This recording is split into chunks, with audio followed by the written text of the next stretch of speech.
Off we go for 2026. It is week one of Live with Friday Night Drive, and we are glad you are with us here on the earliest Friday night that we can ever remember. We've had some that have been this close, but never this early in the season, and so we are glad to get going for the 2026 season. Thank you for joining us wherever you are watching us or listening to us, perhaps on 105.5 The Ticket down there in Kankakee as well. My name is Matt Rodewald. He's Steve Soucie. We are underway for the season.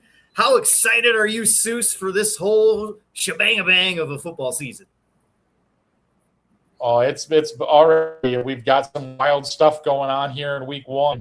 You know, it's one of those things where you always go into week one expecting there to be an information overload, and I'm having a hard time sorting it all out right now, even with maybe a good portion of some of our games being in long weather delays and stuff like that. There's been more than enough interesting stuff going on here in the early portions of week one to keep us talking for the entire 90 minutes.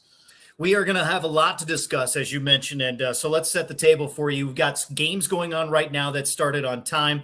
There were a lot of weather delays here in the northern and the northwestern part of the state, at least in the early JV sophomore games that pushed a lot of kicks to about 7:30, 8. I know Erie Prophetstown was going at 8:30. There's rumblings of Sterling kicking at 10. I don't know if they're going to do that. So, and then a couple of cancellations that we've seen so far, so we'll sort that out. And some weather delays that have happened because of lightning that are going on right now. Marengo being one of them. I think they've gone to their second 30-minute delay. We also have plenty of finals that have come in today and some surprises as well across the board. And I'm going to start in the Fox Valley if we can here, Souce, because I want to know. And actually, Ethan Wiles hits me up on Twitter. You can see my handle on the screen, Matt_Rodewald. He asks, when was the last time Cary Grove and Prairie Ridge both lost on the same day? And I'm going to add in the regular season. I have no idea when that was. Yeah, I don't have an answer for that either. That's a fascinating We're going to have to find that one out. It has been a long time, I can tell you that much, because both of those results kind of surprising when it comes off on the surface, especially the Cary Grove one. In my mind, that was one that I was kind of expecting a little bit different from. I know both these teams were replacing a lot from last year, but it's uncommon to have both of them sitting here at 0-1 after week one, especially when they weren't playing one another, which they've done in the past as well. Right. Cary Grove goes down 20-7 to Jacobs tonight. Meanwhile, Prairie Ridge loses to Crystal Lake South, a team that was 1-8 last year. So who knows how this is going to shake out in that league across the board. You got the scores in the bottom of your screen. We're going to see those throughout the course of the evening, and we're going to go through some of the games and keep an eye on the ones that are in progress right now. We're watching Batavia and Maine South. I was over there for a quarter, and I only got a quarter in a couple of minutes, and I have some observations on Jamison Purcell, and also got to look at Michael Vander Loop-Garin, which is a fun one to say, especially when you see the name across the back of the jersey, because there's a lot of letters there for sure. But the offense has got going in that one for sure. Geneva and Libertyville wrapping up there. I was watching Naperville Central and Wheaton Warrenville South. Plenty of games that are happening in the Catholic League of Interest as well. We were watching Brother Rice go down to the wire. What was the result of that when you saw it? Lincoln Way East with a surprising 22-21 victory in that one. It felt like Brother Rice had that one in control, but they couldn't get separation. Lincoln Way East just kept hanging around, threw a little bit of razzle-dazzle at him in the third quarter to pull within 2 points at that point in time, and then got a fourth quarter field goal and hung on for a 22-21 victory. Lincoln Way East getting a big stand inside of 2 minutes. They stopped Brother Rice freshman quarterback Sam Holcomb on a 4th-and-1 play, got them the ball back. They were able to run out the clock and pick up what I think is one of the impressive victories of week one. People, including myself, looked at Brother Rice as being one of the top teams in the state coming in. A lot of questions for Lincoln Way East with losses to graduation. How would they compete in this game? A lot of people were thinking this was probably going to be a runaway, and Brother Rice basically did not get it done tonight. Lincoln Way East proving you cannot bury the Griffins. They are here to stay. So Lincoln Way East gets the win tonight. Some finals to report. Let's go down the list as best we can here. Glenbard West, a 21-14 win over Lockport. They actually moved that one to, I think it was a 6 o'clock start to get going for that one. Huntley with a 49-0 runner on Hampshire tonight. The final in the Fox Valley. That's the only normal score that we've seen so far. DePaul, a winner over Richards, 32-22. I believe Hersey was in control over Carmel. Do we have a final in that one? It was kind of getting moving here. I don't know if that one was late or not, but Hersey was in charge of that one. It was 31-14 last check. Do you have a final? So we'll still keep. I have not seen the final on that one, to be sure. Okay. They have been at halftime, by the way. Batavia and Maine South, 28-21. Plenty of touch passes back and forth between those two, where it was basically scoreless for the first 6 minutes of that game for sure. Keep on going through the scores that I can find. And just to give you a final as a recap, as you missed us at the top here, Crystal Lake South, a 22-8 winner over Prairie Ridge. And again, Prairie Ridge and Cary Grove, 15 total points tonight. Providence over St. Rita. That's a final that's crossed. Providence 28, St. Rita 21. Prospect over Stevenson 31-10. Finals that we've seen so far. What jumps out at you as you're watching the game, Souce? What's catching your attention across the state at this point? Just wound that the end of that Providence St. Rita game down that you mentioned. Providence seemed to have that game in check. Led early, had a 21-7 lead at one point. St. Rita comes raging back, gets back to tie the game with about 7 minutes left. They tie it at 21. Providence puts together a long drive, ends up punching it in with about 4 minutes left to win that game 28-21. So that's a good, strong non-conference victory there for Providence. Non-conference in conference, if you will. That's a game that I was thinking was going to be an interesting measuring stick for them. Another one out of the Catholic League that kind of raised my eyebrow. I knew this was going to be a challenging game for them, and it proved that it was. Wheaton St. Francis going over to New Palestine, Indiana. New Palestine wins that one 28-17. So that was another game that I was looking at heading into tonight. Really interested in how it came up. You also mentioned another one that I was pretty interested in. That's a nice win for DePaul Prep. That's a good Oaklawn Richards team. Yeah. I was wondering where DePaul Prep was going to be coming into the season. They lost a couple of kids, prominent kids to transfer. I didn't know what we were going to get, but that's a nice start to the season for DePaul Prep. It really is. And, after winning the state championship and then jumping up a couple classes and naturally facing a little bit of a whoa factor, they've sort of settled in there. And so that should be interesting to see if they can catapult that into anything throughout the course of the rest of the season for them, at least in the non-conference slate as well. We're going to keep going with scores, but before we do, I want to start with the recaps because we have a bunch of reporters. We're going to introduce some brand new reporters to the Live with Friday Night Drive crowd. So you're used to the regulars, and I don't think we have one from Eddie out in DeKalb because DeKalb Sycamore got waved off, so we won't see his beard tonight. So we have to wait for that for next week. But in the meantime, we have Josh, who is at Glenbard West and Lockport, as he has the report from the Glenbard West 21-14 winner tonight down in the southwest suburbs. It's Josh Rodewald from Friday Night Drive. We're the final score here at Lockport High School. Glenbard West 21, Lockport 14. Glenbard West defense, which is pretty young, only 3 or 4 starters back, got 2 stops in the fourth quarter when it was a 21-14 game to preserve the lead. Glenbard West, their big Northwestern commit, Brady Johnson, 6 catches for 95 yards and a touchdown. He had a big 36-yard catch to set up another touchdown for Amari Harris, who ran for 2 touchdowns. For Lockport, Griffin Russell, their first-year quarterback, he threw for a touchdown to Jackson Little. Had a very good game for them. So final score, Glenbard West 21, Lockport 14. Glenbard West, we saw them sort of re-emerge after missing the playoffs at a rarity. Just where do you look at Chad Hetlett's program and this win tonight? Has to be a good one to get on the road for him. Yeah, that was an interesting measuring stick game right out of the box for both of these programs, I think. Glenbard West has a lot of talent on that roster. 2 kids up front, they're Division I signees, a very talented dual threat quarterback in A.J. Rayford, who hopefully will have the opportunity to go fully healthy this year. There were some injury issues last year that kept him from doing so. But when he was on the field, he's an electric difference maker for this team. So that was a game that I thought would be very much like it turned out to be, kind of a grind it out effort on both sides of the football. Glenbard was picking up a pretty important win for them. Maybe not as stressful as it used to be to get themselves into the playoffs, but when you consider that they start before they even get a conference, they go Port, and then next week they host.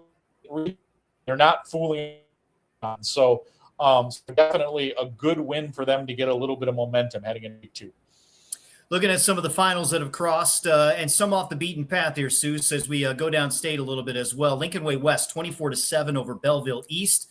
Lots of blowouts, as you would imagine, downstate and other spots as well. How about McHenry over Crystal Lake Central, 13-7, as we might as well finish out what's going on in the Fox Valley tonight for the most part. The Fisher Bunnies get a win tonight, 40-14 over Cumberland. It was Galena, a shutout winner over Rushville Industry, and I saw pictures of that place. Boy, the Galena Pirates have a beautiful facility out there in the northwest corner of the state. Fenwick, 28-13, a final over Joliet Catholic. That was kind of a sneaky game, a sneaky good one across the state. And can we give it up for the Lisle Lions? 49-28, a winner over Aurora Central Catholic. They didn't play varsity football last year, and they get a win out of the gate. Give it up for the Lisle Lions. Lissel, as I said as a kid. Yeah, nice bounce back for them. I didn't hear that score. That's the first I'm hearing of it. So, yeah, that's a good win for them. Elsewhere, Elk Grove 20-6 over Maine West. We have some other finals moving down the state. Oh, Normal Community over Bloomington. That was a 47-4 final. Let me repeat that. 47-4. You never see that. How do you get 4 points? There's only one way. Well, there were in college. There's 2 ways. But there's only one to get 4 points. That's 2 safety dances. So, have you seen one of those in a while? I can't say that I have. I mean, it's been a while. Oswego 44-22 over Neuqua Valley. Just keeping an eye on this one tonight. Oswego pulled away. What do you think of the Panthers at 44 points tonight on the board? Yeah, that's a good start for them. And it was a game that it took them a little while to get their feet under them, but when they did, because I was kind of monitoring that one, and all of a sudden I looked up and I hadn't looked at it for a little while, and Oswego had erupted for about 3 consecutive touchdowns in a very short period of time. So a good showing for them, obviously hoping to rekindle the success that they had last year, getting to the 8A state championship game. A lot of people kind of wondering if they have what they need to do that, but a really good stepping stone game for them out of the box. Providence, by the way, over St. Rita, as we mentioned, 28-21. That was an overtime game, as should be mentioned as well. Hayworth over Shelbyville, 27-6. The Hornets get on the victory column to start the season. And moving around, Camp Point Central, a 28-0 winner over West Central. Addison Trail, a winner tonight over West Chicago, 40-12. Wilmington, as heard on 105.5 The Ticket, over Bishop Max, 16-7. And this score caught my attention, Souce. Joliet Central, a winner tonight over Thornridge, 23-20. Joliet Central, we like seeing when they get a win. The Steelmen coming out on top today. Win for them out of the and then they have an opportunity to maybe go to 2-0 next week. They've got a stag program that has had trouble getting. So maybe Joliet Central turn corner here.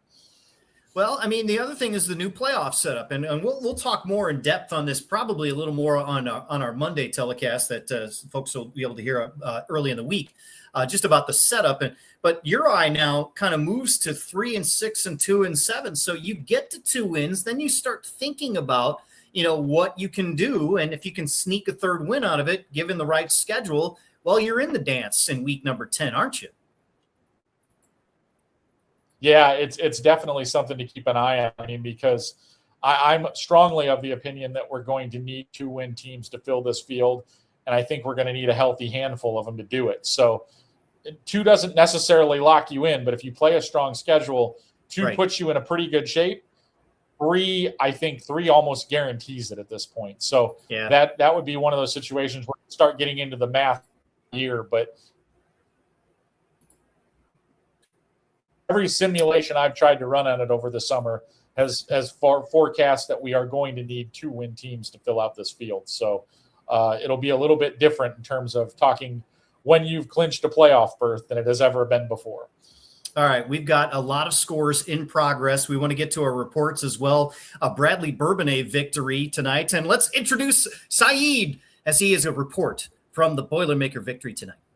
Saeed Bravo of the Kankakee Daily Journal coming to you from the TF North campus, where the Bradley Bourbonnais Boilers just took home the first victory of the season, 34-7 against TF North. That was largely thanks to 4 touchdowns from Kyron Edmonds, the 3-star junior running back, who was pretty dominant despite a couple fumble issues in the first half. He said he was very intent on trying to fix that in the second half, and that's something he'll keep working on the rest of the season. As far as the defense had a pretty slappy first half as well. A lot of penalties throughout that first half, but then in the second half they turned the ship around. They didn't allow more points. It's hard to believe that in the first half this game ended the first half 13-7. Well, it was pretty dominant the rest of the way on behalf of the Boilers, and this is how Coach Kubel gets his first victory of the season. After 16 seasons with the program, he becomes the head coach, and in his first game he wins, but he says that there's still a lot of work to be done, as next week they face an even better opponent, and we'll see how that all continues to unfold. That's the kind of win, and thanks to Saeed for the report, that's the kind of win, Soucie, that when you're on the coaching staff, and you've been on the coaching staff for 16 years, you spend a couple extra minutes in the coach's office after the game, after you kind of have the quick debrief with the offense and the defense and the special teams and the everybody that was in the press box, and you have that moment to yourself and you go, I got to win as a head coach. That feels pretty nice. Now we're going to go back to work. But that one little moment, they have that moment for a brief minute, and that's really special for those guys. Yeah, it's a pretty long gap for Joe Kubel because it's not his first head coaching job, but he had been an assistant at Bradley Bourbonnais for a very long time before going back to being a head coach. So he was at Moments prior to that. But basically he comes through, and that's an interesting Bradley Bourbonnais team. Not really sure what to expect from them out of the gate. Lost a lot of key control, but Edmond is back. He's the kind of guy that can really carry things for you and is an explosive playmaker. So it'll be interesting to see how the Boilermakers do moving forward. All right, let's take a look at some scores that are in progress around the state. And let's start in Western Illinois to kind of walk through what's going on in the western part of the state. Anna Wethersfield in the third quarter leading Elmwood Brimfield. That's 22-0. They're at the half at Abingdon Avon and West Hancock. Abingdon Avon with the 27-12 lead. Again, weather delays everywhere. So you're going to say, what? They're only at the half? There's a couple of games still in the first quarter. Rock Ridge, by the way, over Kewanee. That's 13-7. They're midway through the first quarter right now, and they're going to play late into the night for some of these games. Stark County, the game's over in Wyoming. That's a 27-14 lead over South Fulton. That game is in the fourth quarter there. And Rochester leading Moline. They've gone through some rain delays. So Rochester, the Rockets with a 14-10 lead on the Maroons. They're in the final minute of the first half. Midway through the third quarter is Spring Valley Hall with a 2-point lead, 26-24 on Mercer County. Illini West over Princeville. That's in the final minute, 22-17. We'll see if we can get a final in that. And Beardstown, 3 minutes to go in that one with a 45-20 lead over North Green. Continuing in the northern part of the state, we've been watching Byron, of course, 21-0 over North Boone. That is early second quarter. They've had some rain issues out there as well. EPC, Eastern La Pearl City, 24-0 lead. They're in the midway portion of the fourth quarter over Sandwich. Erie's Prophetstown, they've gotten going, and I believe they've gotten to the half. That game started at 8:30. Erie Prophetstown with a 12-8 lead on Monmouth Roseville. In Forreston over Dwight, that game, 3 minutes left in the third quarter. The Trojans trailing Forreston 42-6.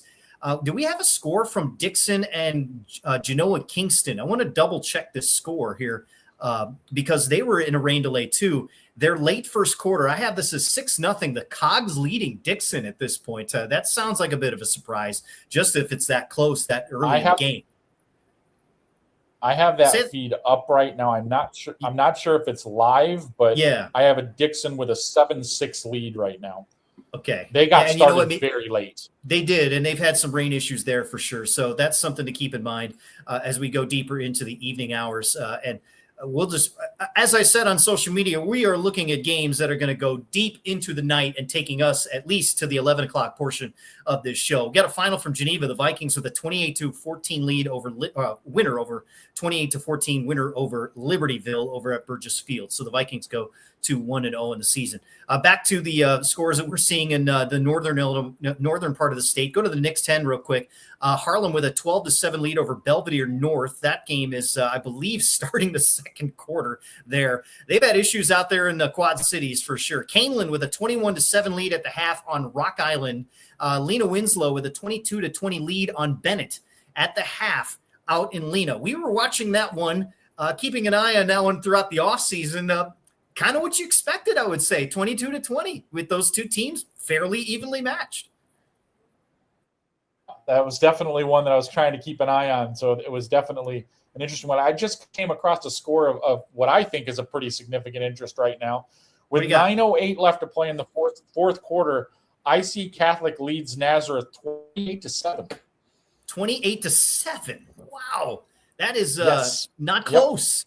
We'll keep an eye on that one for sure. Yes, go ahead. Yep. Yeah, so that's definitely one of those games that I was keeping an eye on tonight. Wasn't able to pull the feed up for whatever reason, but I just checked in on the score because I was curious about it. And IC Catholic just stopped Nazareth on a 4th and goal and is leading that one 28-7. Been fighting the streams tonight a little bit, and I'm watching Homewood Flossmoor all over Bolingbrook. I think it's 31-0. They're in the fourth quarter, kind of winding things down at Bolingbrook tonight. See if I can get about 2:45 left in that one for sure. We're looking for scores. We appreciate the comments that have come in for sure. We're going to get to those as we have those scores come in. And we also have some recaps tonight. For those of you that listened to it on 105.5, the ticket, it was Wilmington over Bishop McNamara by a final of 16-7. And, of course, we had a reporter there, Adam with the report on the Wildcats' first victory of the season.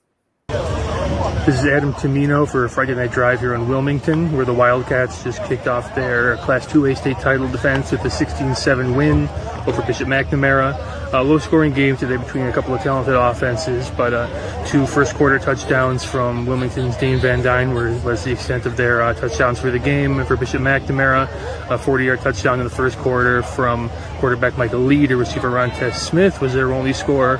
Third-quarter safety for Wilmington got them to 16 for the game.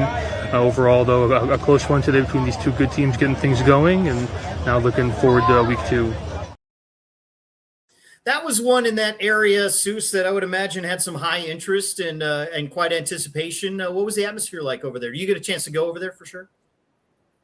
Yeah, I was over there for a half of the first half of that one. It was a little bit different than I expected. Wilmington came out, did what Wilmington does on their first couple of possessions, drove down the field and ran the ball effectively.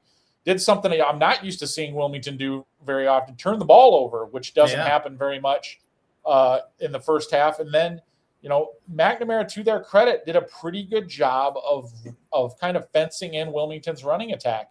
And even though Bishop McNamara lost this game, I was impressed with their ability to stay in there with Wilmington in the fashion that they did, especially considering a couple of things.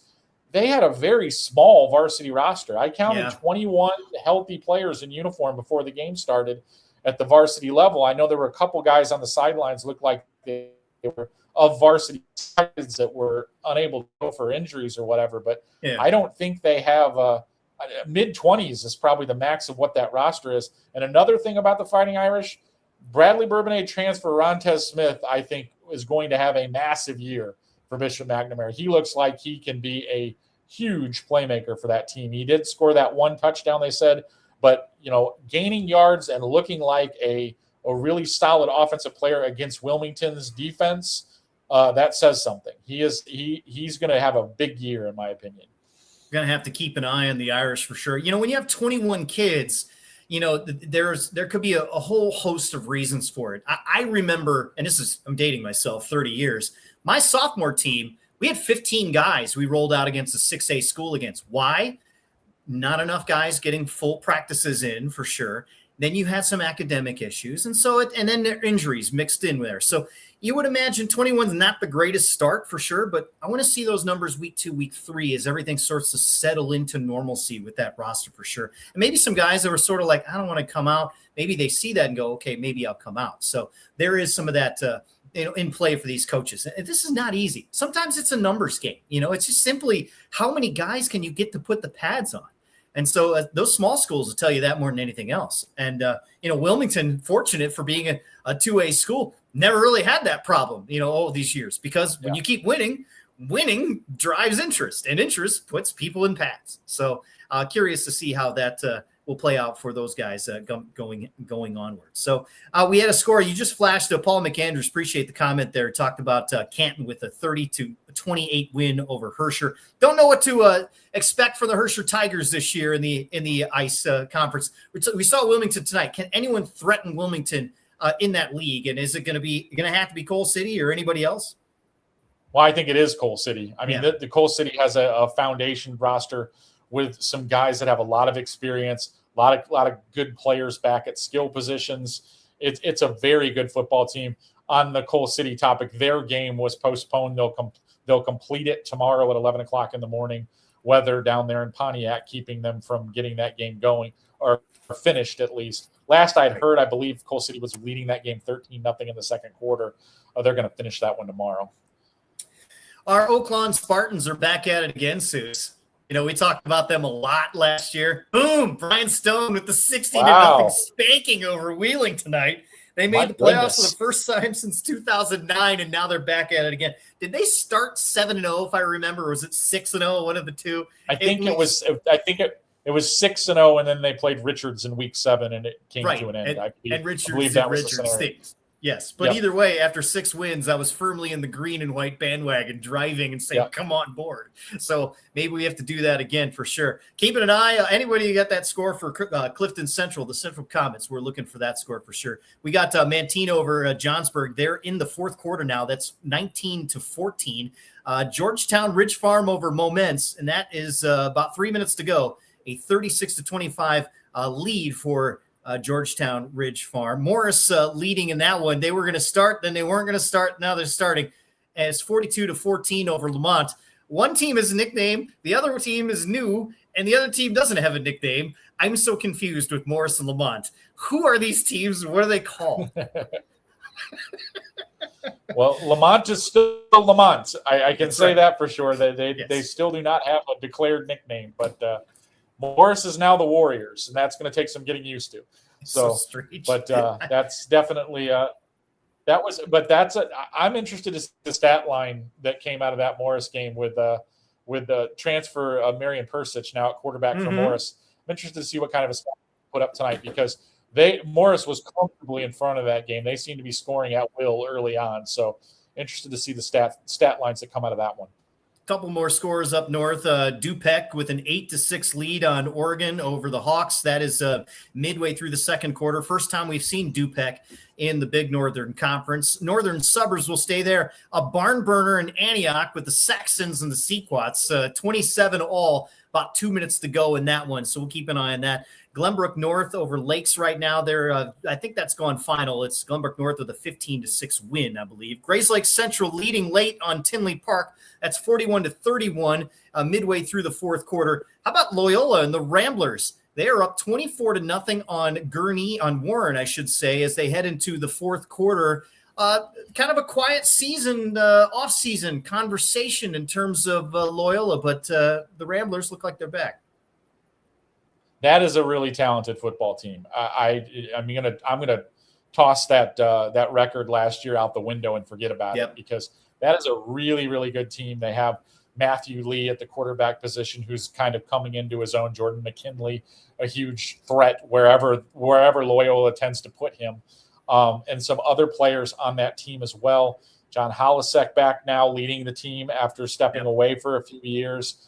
That is a team that I expect to continue to just kind of put together workmanlike efforts and kind of get back to the level that you're used to from Loyola football. All right, we need to take a timeout. We've got scores from all over the place of games that are still going on because of the weather delays that we saw in either the undercard game or during the varsity game. Some postponements to kind of sort the table out for as well. We're going to continue on with all the scores and all the surprises, the earliest week one we've had. He's Steve Soucie. I'm Matt Rodewald. This is Live with Friday Night Drive here on Shaw Local. SGKR Injury Attorneys tackles the toughest cases. I'm Matt Rundio. When life throws a flag, we go on offense to protect your rights. Don't get sidelined. Score a touchdown with SGKR. Visit us at sgkr.law. I'm Craig Wilcox. Illinois families are taxed enough.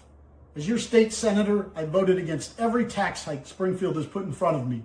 I fought wasteful spending, and I'll keep standing up to politicians who think the answer is taking more of your hard-earned money. Since 1851, we've been informing, connecting, and reflecting the communities we serve, large and small, rural and urban, suburban, and river towns alike, with dozens of local newspapers, radio stations, magazines, and specialty brands like Friday Night Drive and Starve Rock Country. We meet people wherever they are. We shine a light on local government. We celebrate Friday night touchdowns. We tell the stories that shape your day, from neighborhood heroes to the Chicago Bears. But what truly sets us apart? It's our people. The award-winning journalists, broadcasters, and storytellers who live here, work here, and care deeply about what matters most to you. We don't just report the news. We're part of the fabric of the places we serve, from the Mississippi to the Illinois, from the Fox all the way to the chain of lakes. Trusted for generations, still earning it every day. Shaw Media, your most trusted local source.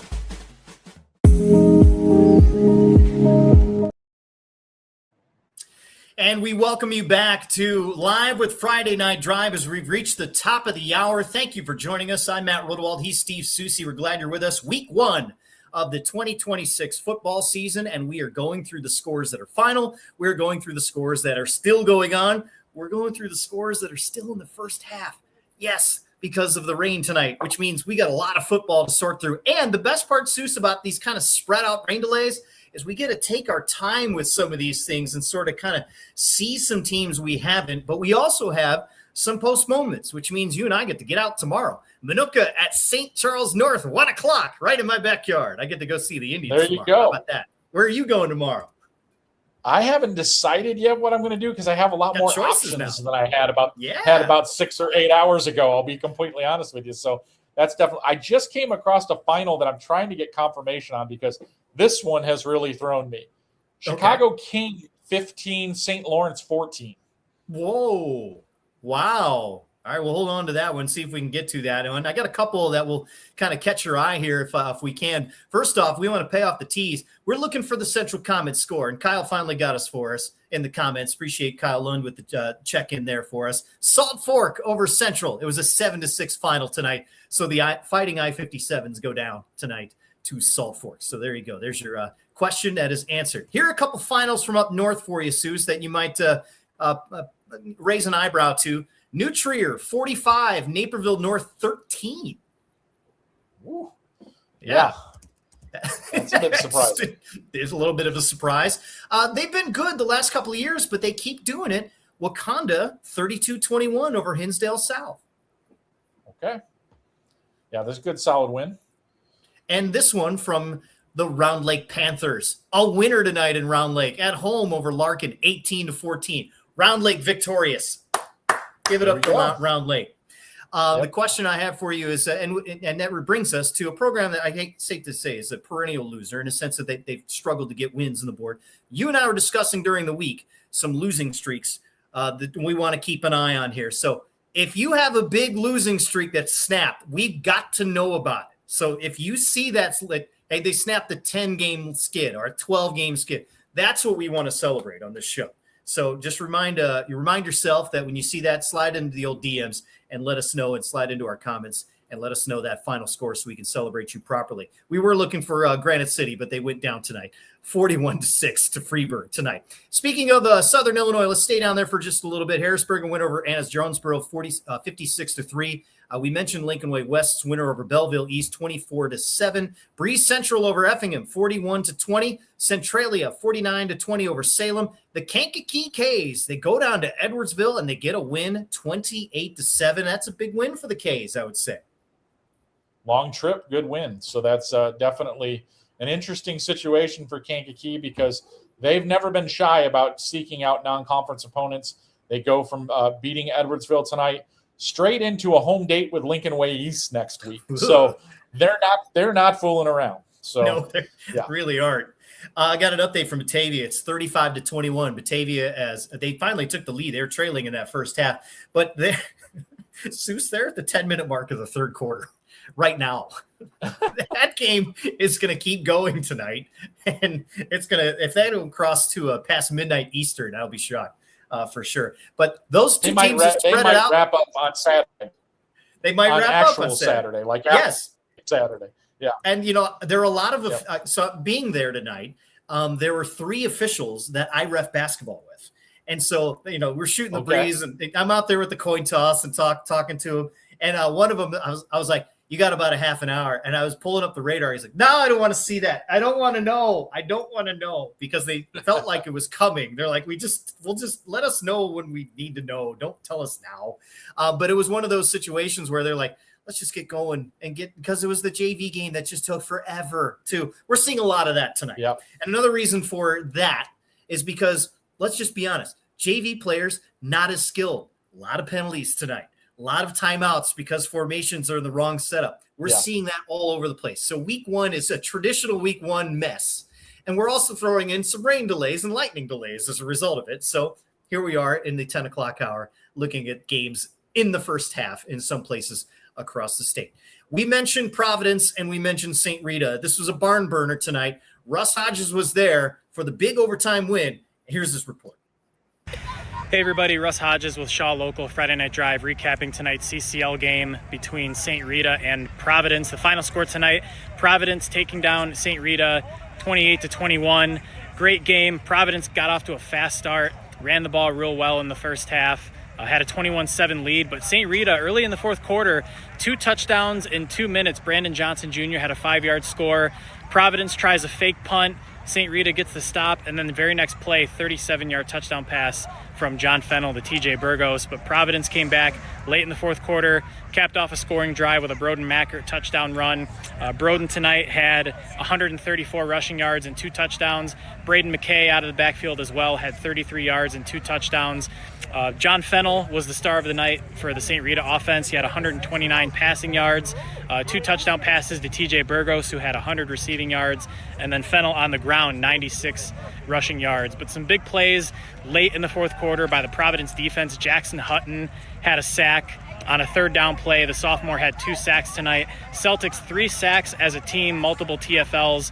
Great effort from their defense early on in this game as well, holding St. Rita to 7 points in the first half. So again, the final score from Doyle Stadium at Chicago St. Rita, it is Providence 28, St. Rita 21. Celtics are starting 1-0, and the Mustangs will start 0-1. I'll have the full game article posted to Friday Night Drive, so follow us on Twitter at Friday Night Drive.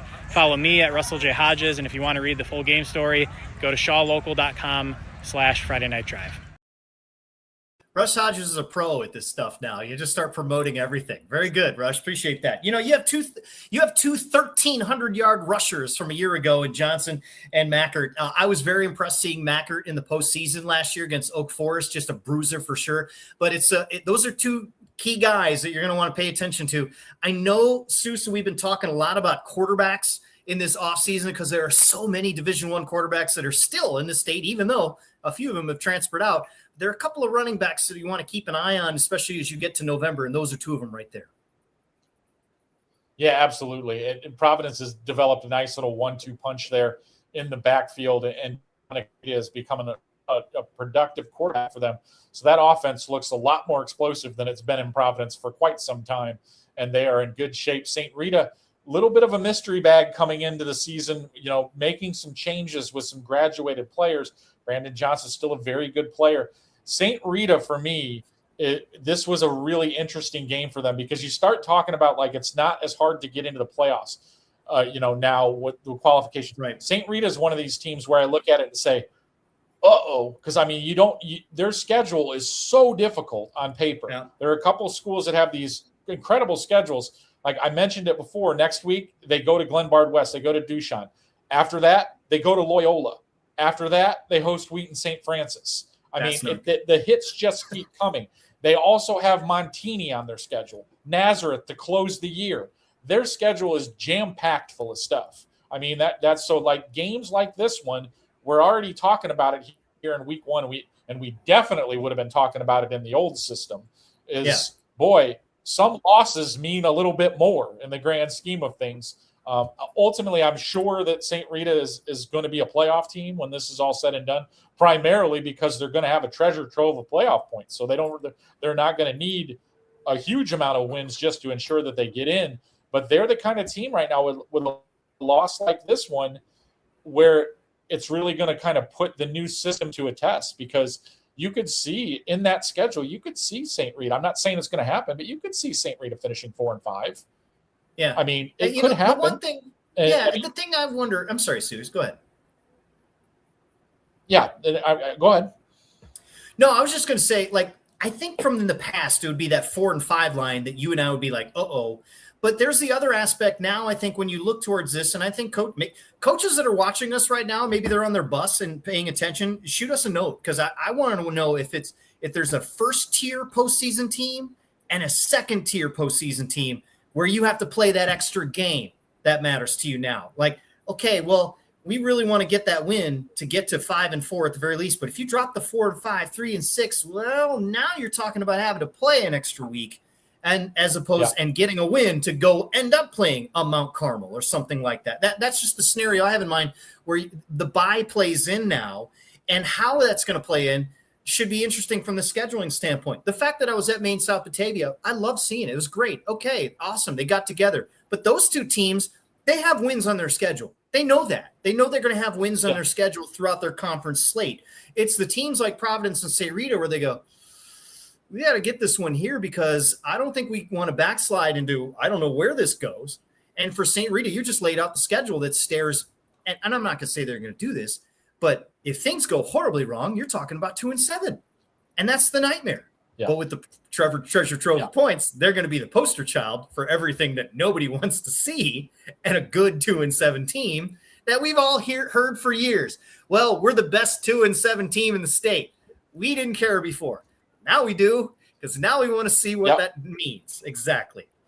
It'll be interesting to see how this thing goes. We've got 9 weeks to do this, twice a week as we go forward.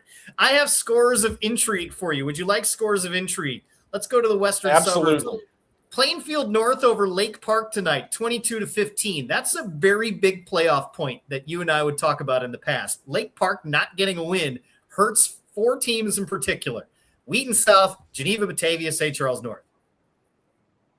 Yeah, it does. And I mean, but that's one of those things like, I kind of look at that. That was an interesting game for me, just in the sense of looking at what Plainfield North needed to do. They need to kind of get themselves back on track here. They've played a much more rigorous non-conference schedule than they have in the past, and kind of put themselves behind the 8 ball in the Southwest Prairie. And that conference looks really, really deep this year. So that's a win that I think, in the grand scheme of things, Plainfield North almost needed to have to kind of put themselves in a good position once they get into divisional play, because on paper, that division looks pretty solid, 1 through 6. No, I don't disagree with you on that as well. I mean, it's the fact that Oswego's presence, over the years has been, something that you want to pay attention to. I don't know what Oswego East has. I know Yorkville's reloaded a little bit here as well. And then what we're seeing from Bolingbrook tonight, probably not indicative of what we'll see in the conference season. So it'll be curious to see what the SBC West is going to have for you. I have more scores of intrigue. We've got Conant, a 21-0 winner over Bartlett tonight. Streamwood a winner over Elmwood Park, 34-14. Leiden gets a win over Highland Park, 28-23. And Woodstock over Ridgewood, 35-7. We mentioned Wheaton Warrenville South earlier, 27-7, a winner over Naperville Central. So both Napervilles go down. St. Ed's, a winner over Walther Christian. And Westmont is a winner tonight, beating Chicago Academy 16-12. The Sentinels, Seuss. Westmont, a winner. Now, can they play a full season? That's what I want to know. Well, here's an interesting little factoid that I looked into before the season started. Westmont currently has 5 games scheduled. So I thought to myself, well, what if Westmont goes 3-2 in that schedule? Will they qualify? I got it clarified with the IHSA. You have to play at least 6 games. So in order for Westmont to get into the playoffs, they've got to schedule another game if they win 3. So that's even if they lose it, they've got to schedule another one to be playoff eligible. So you need to play a minimum of 6 games to be playoff eligible. I'm looking at you, former Rock Island, former Alleman opponents. I'm looking at you, former Decatur Eisenhower opponents. Go play them, please, because I'd like to see them in the playoffs. I just want to see what that looks like for sure. York over Glenbrook South, 20-17. Any of those other scores I mentioned, do they stick out at all? Well, the one that you just mentioned, York, was an interesting score to me. I wanted to see what happened there. York is a little bit of a wild card to me. I'm not really sure what the read was on them. Once again, in a stacked West Suburban Conference, where do they fall? Where do they fall in that pecking order?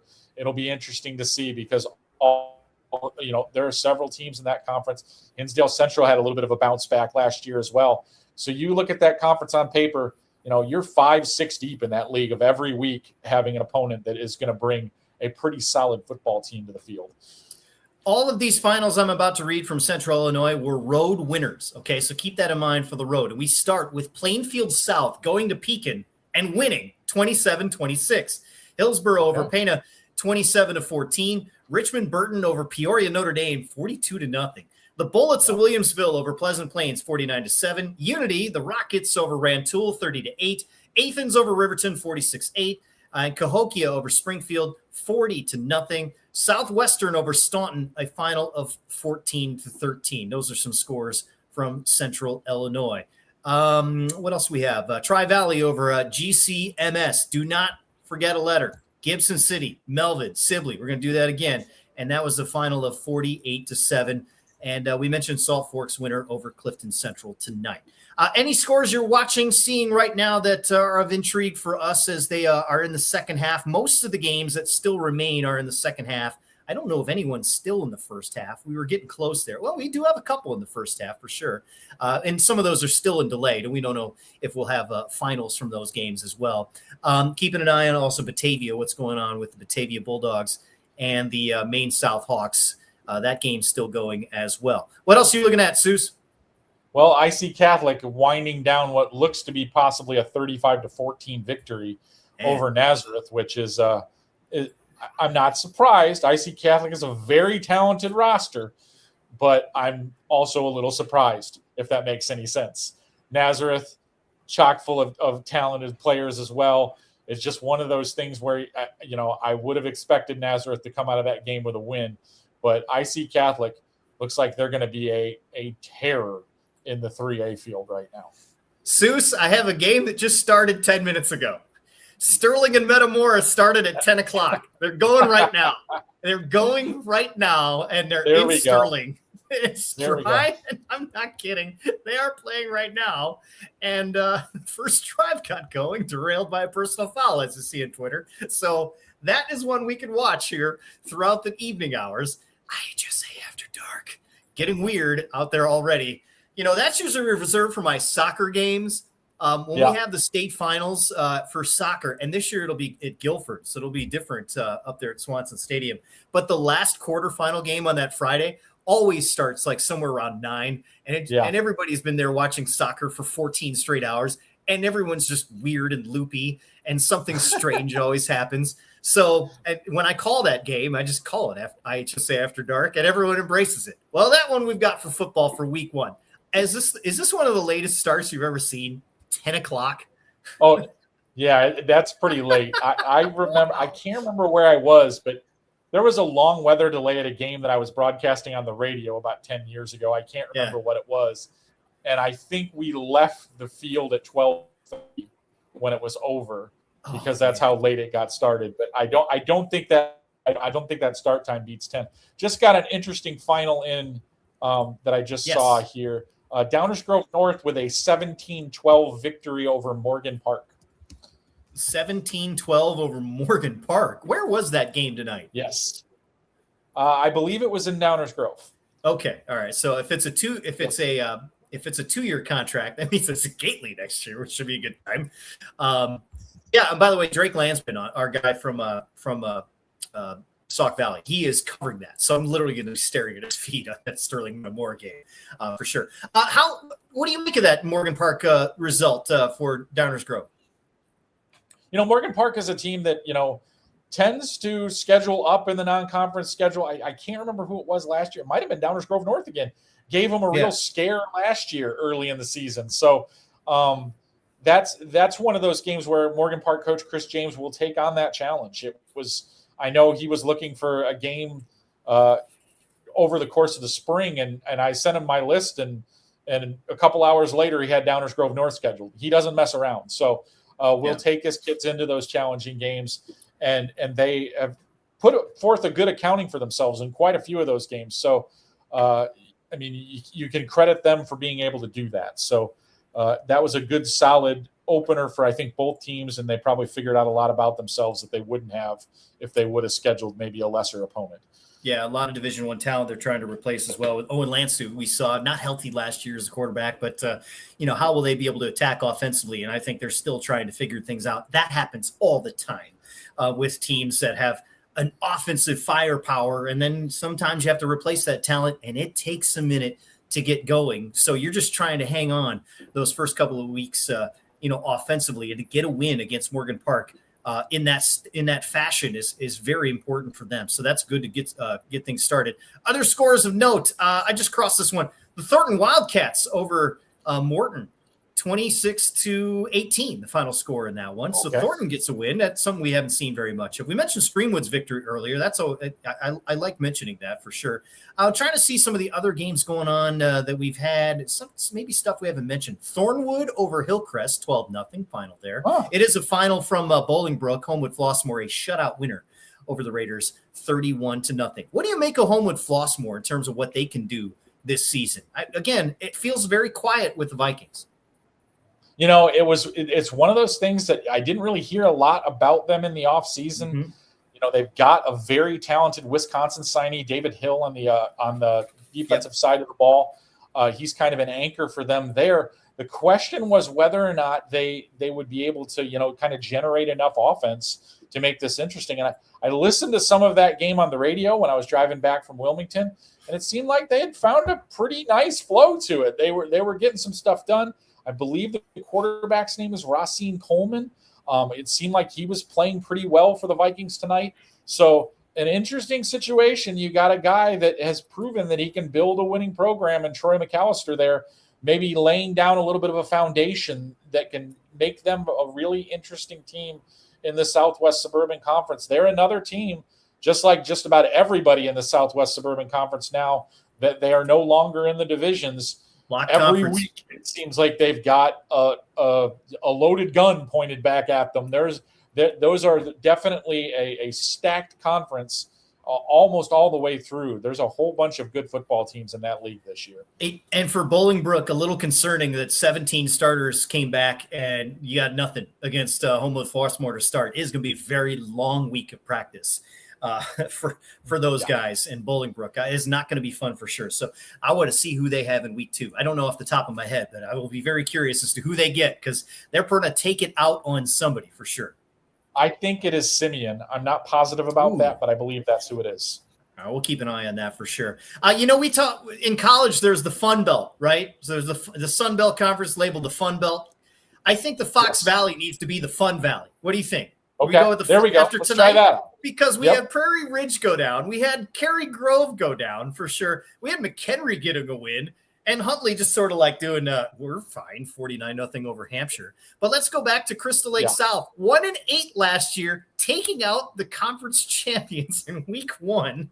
And Alex Kentucky was there. He's got the recap for Crystal Lake South and the Gator Nation.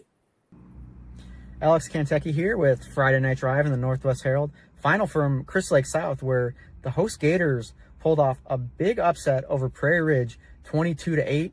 PR was a 9-0 FEC champ last year. South only had one win, and South coaches were telling me they think this is their first win over PR since about 2010, so I'll have to check on that. Prairie Ridge led 8-7 at halftime, but just could not get anything going offensively. It was kind of raining on and off all night. I don't think that really had much to do with anything. PR, had a lot of mishandled snaps, bad exchanges, that kind of thing that just killed drives. On the other end, big play for the Gators was quarterback Michael Silvius finding Yadian Ramirez for a 61-yard touchdown in the third quarter. Yadian just made one-man miss, made a spin move, and just went flying down the sideline there. And then Michael Silvius added a 4-yard rushing touchdown later. And to kind of finish it off, Ethan Phillips had a interception for South at the end of the game. So again, final from Crystal Lake South, where it was the Gators 22 and PR 8. Soucie, I have a little Bible I created right here. You can see it on your screen if you're watching us on YouTube or wherever you're watching us. It's got 20 conferences, a ton of notes and everything. I opened the Fox Valley Conference page, and here's what I wrote for Crystal Lake South. You ready? 1-8 last year. That's it. That's the list. I wrote nothing down for them. I had no expectations of that win tonight.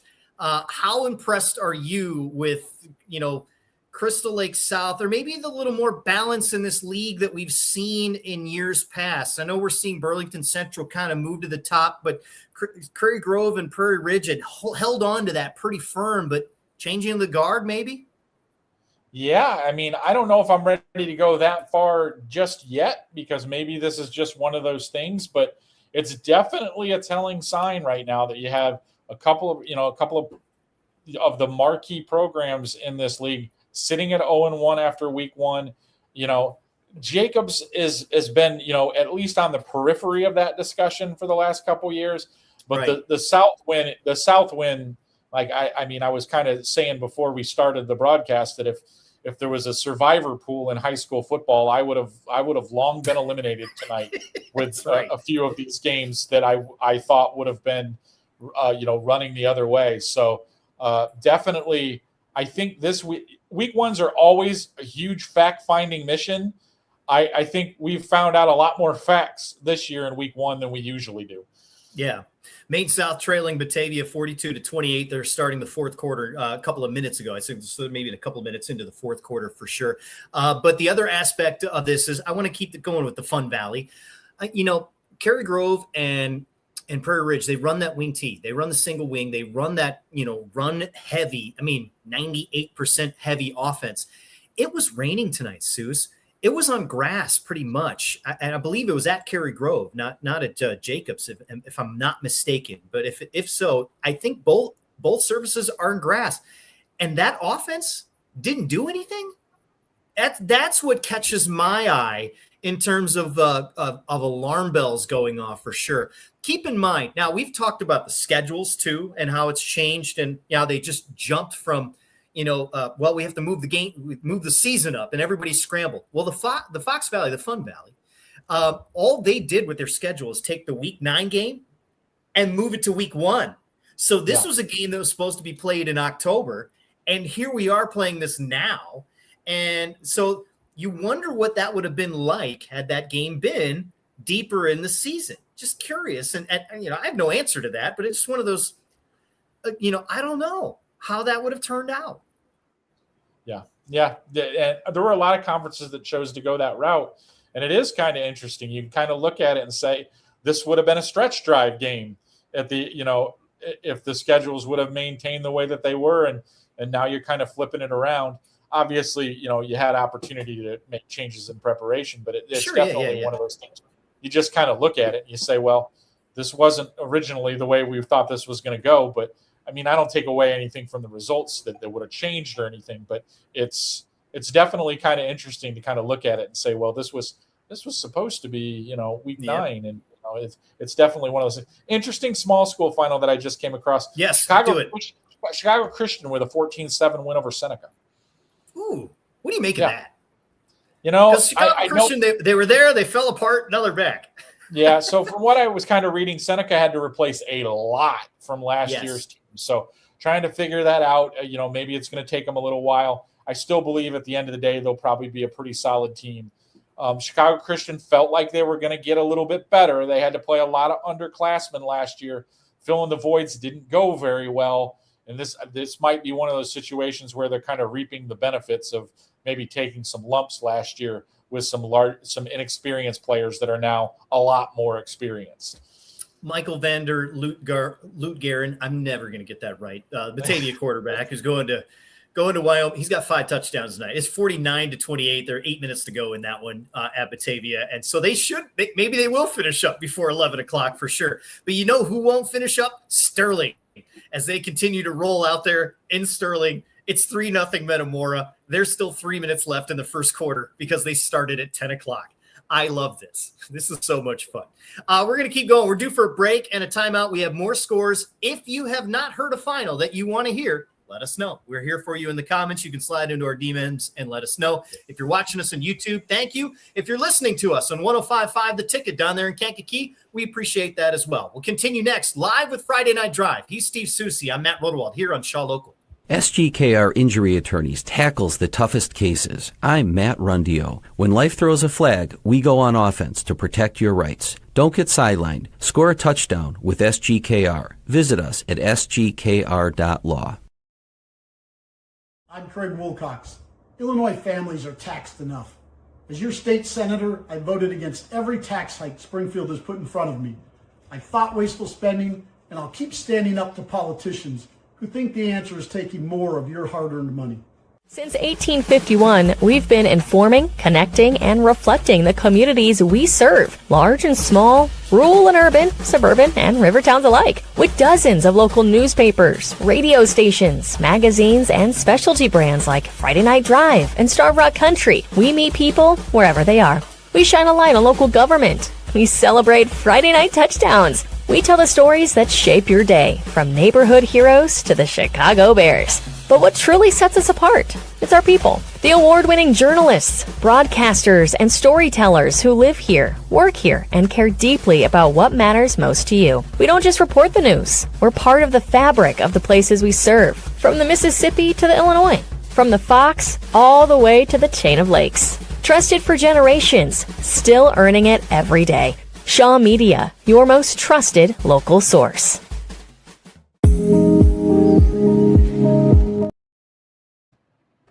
Welcome back to Live with Friday Night Drive, our final half hour together here as we continue on for week number 1. Plenty of finals in the books, plenty of finals not even close, and a couple of games didn't happen tonight. I got a couple of weird ones here, Seuss.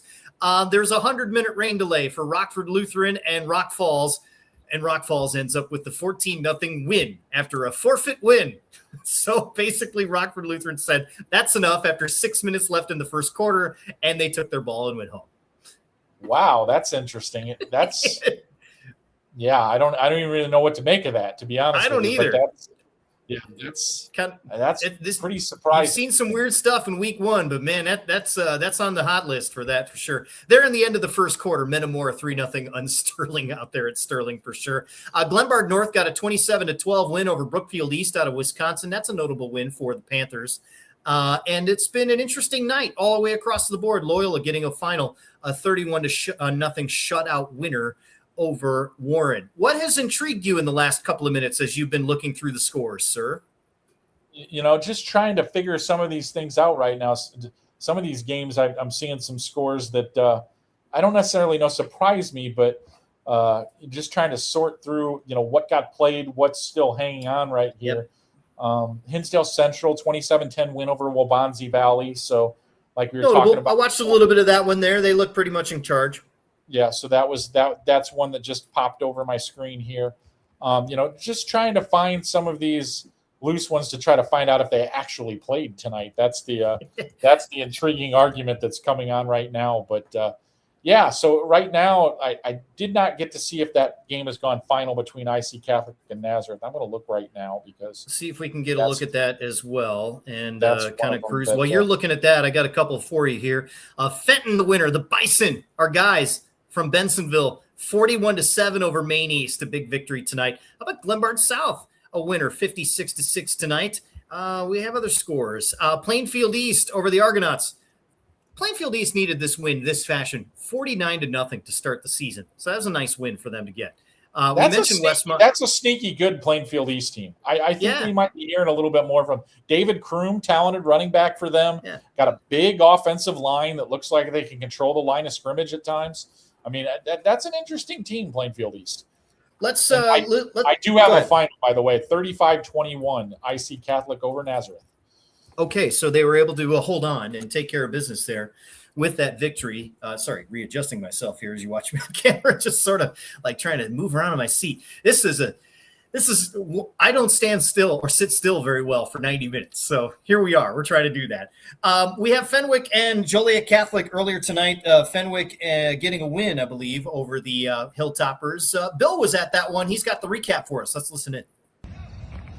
Alrighty, guys, we are final for Memorial Stadium in Joliet. It's going to be Fenwick 28, JCA 13. And the Friars, they set the tone from the jump. Their first play from scrimmage was a 84-yard touchdown pass from quarterback Miles Hill to wide receiver Jimmy Watts. But in that first half, JCA answered back. They scored soon after that. They scored a touchdown, tied it up, and from there in that first half, it was a defensive slugfest. So the first half finished 7-7. But after that, it was all Friars, all Fenwick. They scored 21 unanswered, and their pass game was just unstoppable. That's why our player of the game is going to be quarterback Miles Hill. He had 252 yards and 3 touchdowns. He did have an interception in that first half, but it seemed like after that interception, he just locked in. It seemed like that interception kind of flipped a switch of sorts, because after that, he seemed to make every read correctly. And he played phenomenal. The Friars played well, and they got a good win to start the IHSA football season. You know, we've seen this in other seasons as well. You get that first interception, and you sort of settle down afterwards. What is it with all the quarterbacks that we've seen across the state? Do you get that feeling that there's some nerves around, like, to try and prove themselves against some of these other guys that we're seeing across the state? There are a lot of D1 quarterbacks out there. Yeah, there are. And it's one of those things where I think when we get later in the season, you might be looking and comparing some stat lines. But I think tonight, just for just about everybody, you might have a little bit too much juice in the engine, if you will, where you're like, I want to go out and make this big throw and show everybody what I'm about. And that might lead to a mistake here or there in the early going. But once you get those nerves under control, and I think you're seeing it around a lot of places, maybe you get off to a little bit of a slow start, but some of these guys are putting up monster second half numbers once they kind of get their feet underneath them and settle in and say, hey, let's go have some fun. So I think that's what kind of happens in week one in a lot of situations. You just get guys that are have been chomping at the bit now for 6 weeks or so and are ready to hit somebody that is not the same colored uniform as theirs, and get out there and do it. So sometimes you maybe get the motor gets revving a little bit too hot. Morris, a final 56-16 over Lamont tonight. We mentioned EPC earlier, Eastland Pearl City. They got a win over Sandwich, 24-8. Looking at some of the scores in northern and the northern and western part of the state. Antioch wins a barn burner over Schaumburg. What do you make of that from a playoff point standpoint? Sequat's 33-27, the final. Antioch's been near the top or at the top of their conference for years. So for them, it tends to be, this is a game that they certainly want to win, but they're, likely going to be a playoff team at the end of things. Schaumburg, it's kind of a different story. You look at where they're at in their conference.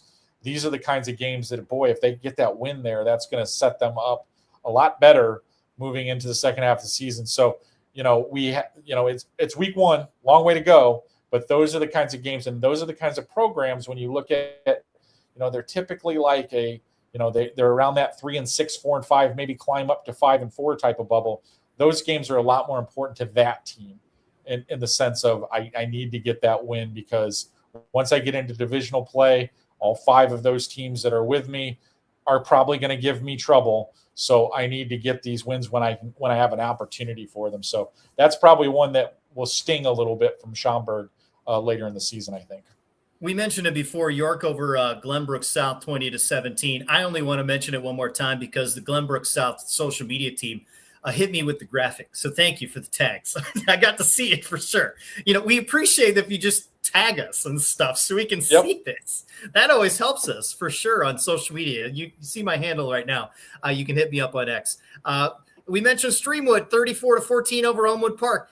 What do you make of that from a playoff point standpoint? Is that a team that could get to 3 wins and maybe just sort of go, well, we'll see what we're in? Because that's a team that hasn't been in the postseason in a while. Yeah, it's hard to sort out the Upstate 8 sometimes. The whole league is for that right? one. It's very difficult sometimes, especially in the middle of that conference, because it seems like every year you get a team that kind of jumps up from being down in that 1-2 win group up to 5, and you never know who it's going to be. Maybe it's Streamwood. I don't know. But, Elmwood Park is a team that's been on a pretty substantial losing streak. So for Streamwood, that's probably a game they felt like they probably should win. But, you always like to start off 1-0, regardless of who the opponent is. We know now, Souce, they're in the second half. I believe they're at GK in Genoa. Dixon with a 26 lead on GK. So we figured that out. So there you go. They're in the second half up there at that game. We don't have a final yet from Batavia, but we know we're getting close. Hello, Fremd. The Vikings go 20-0 winner over Lake Zurich. They go up to Lake Zurich and get that win tonight. So that's been a fun little rivalry back and forth. I'm glad they keep playing each other. They could easily have moved each other off their schedules, but that's a good measuring stick for both of them as they've seen the rise and fall of their programs a little bit, both of them. So that's a good win for Frem tonight to get that in shutout fashion. We mentioned this score because it was the first one really that came in, but Glenbard West, a 21-14 winner over Lockport. Looking around the state to see what might still be live at this point.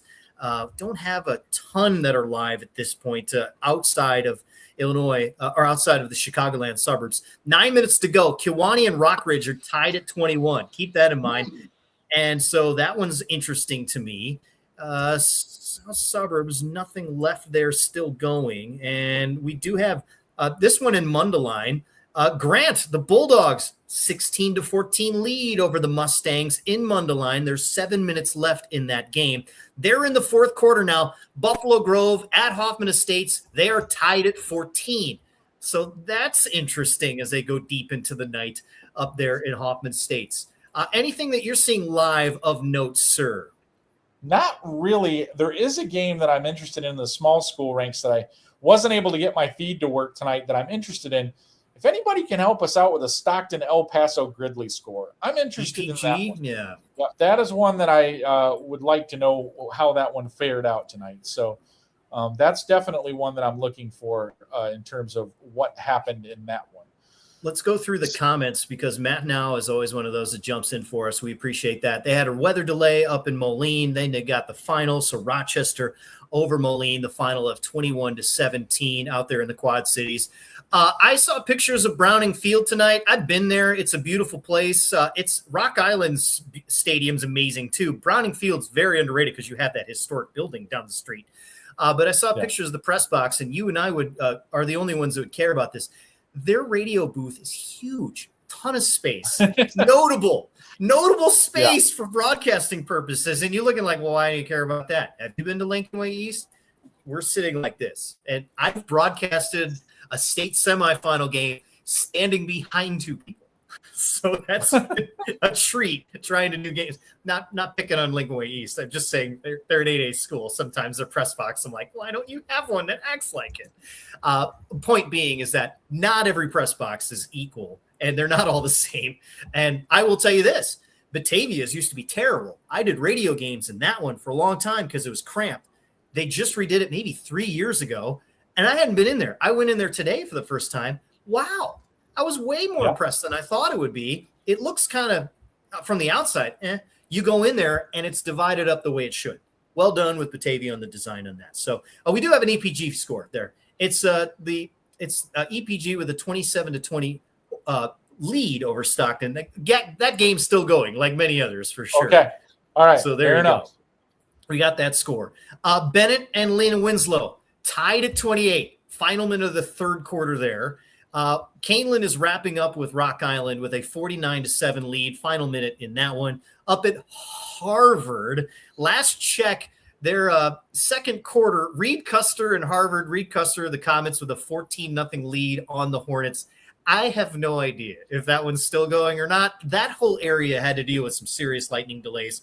Genoa, Marengo, Harvard. I think North Boone had some delays up there as well. Harlem at the half with Belvedere North. It's the Huskies 28-7 leading Belvedere North at the moment. Downstate, the wildest one I've got right now. Here you go.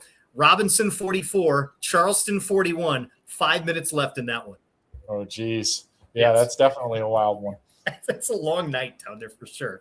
That may have started on time with all those points. How about Danville with a 2-point lead with 2 minutes to go on Champaign Central? I don't know what Danville has done the last couple of years. There's nothing that registers for me what Danville's history has been recently other than a BJ Luke reference. But, that to me, if any win at this point is a tough one to get, those two teams need this one tonight. Yeah, I mean, that's one of those situations you kind of got those two programs are kind of in the same place. So it's fitting that they're right kind of down to the wire in that one. Both kind of in the old format, kind of fringy close to the playoff bubble, seemingly. Yep. The 3-6, 4-5 world seems to be where those programs have been at for several years now. So this opens the door for them, but obviously looking down the line a little bit, potentially a really important victory for whoever gets it. A couple more downstate. We haven't touched Southern Illinois very much as well. EPG update. They added a touchdown, 34-20 over Stockton. That game, 8 minutes to go in the fourth quarter in that one. Nokomis 32-13 on Arcola, 4 minutes left in that game. St. Joe Ogden has put up a 64-burger on Prairie Central. There's 2 minutes left, 64-20 in that game. And those are the games that I have ongoing at the moment. How about downstate Southern Illinois, some finals that we haven't touched just yet? Althoff 53-20 over Collinsville, the final in that one. KC Westfield, a shutout winner over Wood River East Alton, 43-0. Quincy over O'Fallon, 31-28, a tight one down there in the Metro East area. Nashville 42-14 over Roxana. Columbia 36-28 over Mater Dei. We know Muscuda got they had a forfeit win tonight with Eisenhower leading off their schedule, and they had a game tonight, some sort of scrimmage and some sort of massive event down there in their community. So they were able to celebrate their team a little bit. Carterville 28-24 over Marion. That's a final. Johnston City. Remember we were watching Johnston City for a bit these last few years. 24-14 over Carmi White County. Triad 41-20 over Highland. Benton 18-6 over Heron. Hamilton County 14-0 over Red Hill. Greenville over North Mac 45-0. Flora over Cesar-Valier 49-8. Civic Memorial over Newton, a final of 36-28. And Carlisle a winner tonight, 28-25 over Lawrenceville. What stands out to you at this moment? Right now, just trying to zero in on those games that were kind of dangling out there. We talked about it a little bit before. Long weather delay in that Moline-Rochester game. And yes, Moline gave Rochester a lot in the first half. They were hanging right in there. Rochester eventually being able to pull away. I think it's going to be an interesting year over there in the Western Big Six. I do think Moline is a pretty good team. I don't think that was a fluke tonight, hanging with Rochester in the way that they did. But I think Geneseo is going to be pretty good. I'm interested to see what East Moline United has. I know they were playing Wheaton Academy tonight. I have not seen a final on that one. Yeah, neither but it's an Sterling obviously going a little bit late tonight, but that's a good league, and I think that I think some of those programs might be able to take it a little bit of a step forward over what they've done in the last few years. A couple of the Catholic League games that have slipped under the radar for us. How about St. Ignatius 51-0 over St. Viator tonight?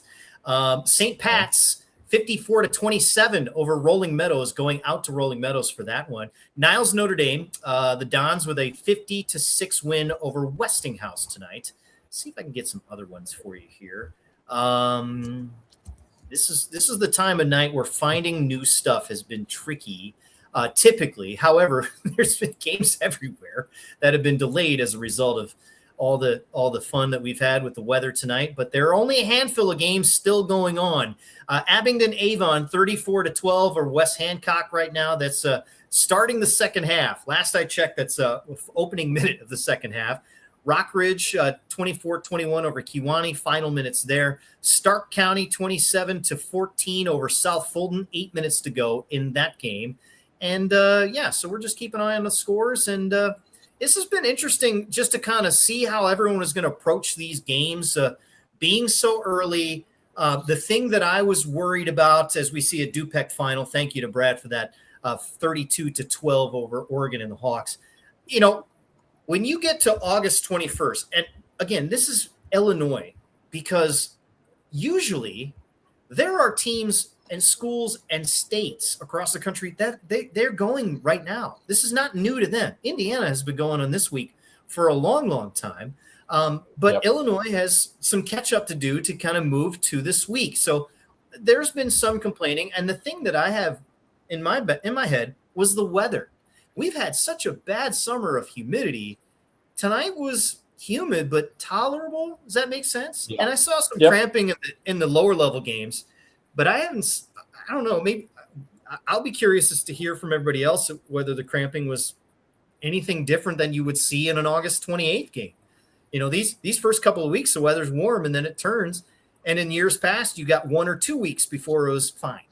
Now you might get 3 or 4 before, you know, and how does that change the way you play? Because a lot of teams will say, well, we need to be able to run the ball because in November you're going to have to run the ball. Well, when you get warm weather most of the season, you can kind of lean on the pass a little more. Yeah, it's definitely one of those things that we're going to have to see the impact of it as we go along here. Because like I'm always used to week 1 being the game, the when we're out there and the weather cooperates, we usually have all kinds of cramping or issues of that nature because it tends to be either 100 degrees or raining. Those seem to be the 2 options in week 1. You don't really get anything in the middle.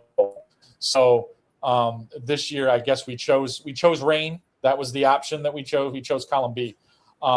So yeah, it'll be interesting to see if we start maybe seeing some of those effects a little bit later because you know we're going to have it. I mean, there'll be a week 3 one where, or you know, it's, for example, where it's absolutely sweltering and you're like, wait a minute, isn't this supposed to be fall? I mean, that's what tends to happen. I think for me, the turn of the tide is always when I've given up on the shorts for the year because I know that I can't make it.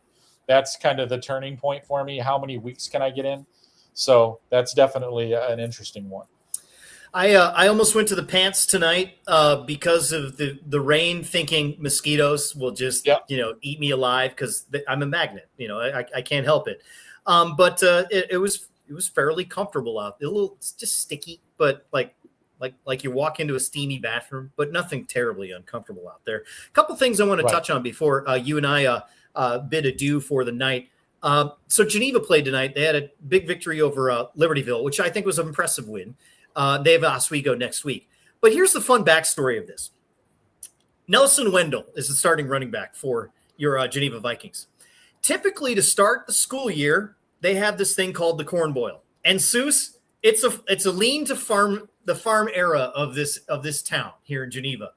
And it's somehow stuck around for 49 years, even though there isn't a piece of farmland anywhere near us at this point. But there's a corn eating contest, and it's a big deal. It's still a big deal. First day of school, they have the corn boil. That night, it's the fall sports kickoff. Everyone has some sort of blue and white night, something like that.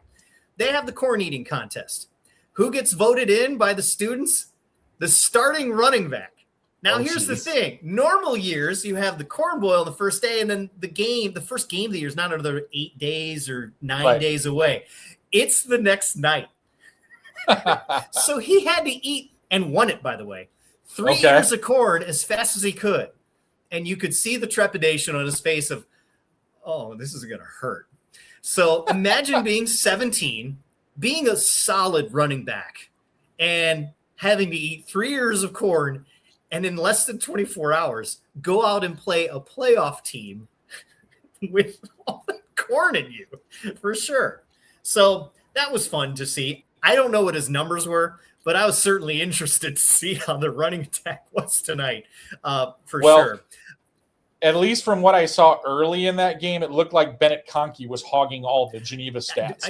I don't know where he ended up, but I saw early in the game he had 180 all-purpose yards. So I don't know what he ended up with, but my goodness.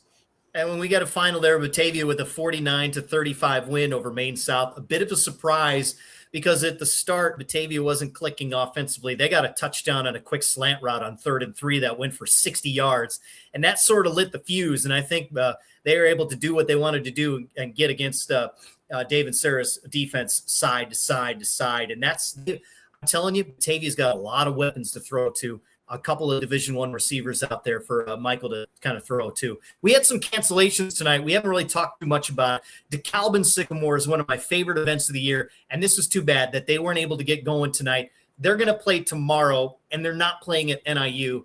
They're going to go over to DeKalb and play there instead, which is a great facility, but they want to play at NIU. This is why you play the series. So it's disappointing they won't be able to do that. And so that got wiped off tonight. Minooka and St. Charles North, that is a 1:00 kick tomorrow. They were in the sophomore game, and then rain came, and they just decided to call Minooka's varsity team, don't get on the bus. Just stay there. We're going to do this tomorrow. The sophomores are already here. We'll just do that game, and then we'll see you tomorrow. So that's how they're doing it. Ottawa and Plano, also another cancellation that I know of. That's going to go tomorrow. Did you hear other cancellations that I haven't mentioned? That was pretty close to the list. Yeah, I haven't. I heard a lot of people speculating on it, but eventually I think that those were the only two that I heard of. There was that suspension of the game, the Coal City and Pontiac game. That's concluding at 11:00 tomorrow in Pontiac. That's another one that I had heard of. There are a few other ones out there.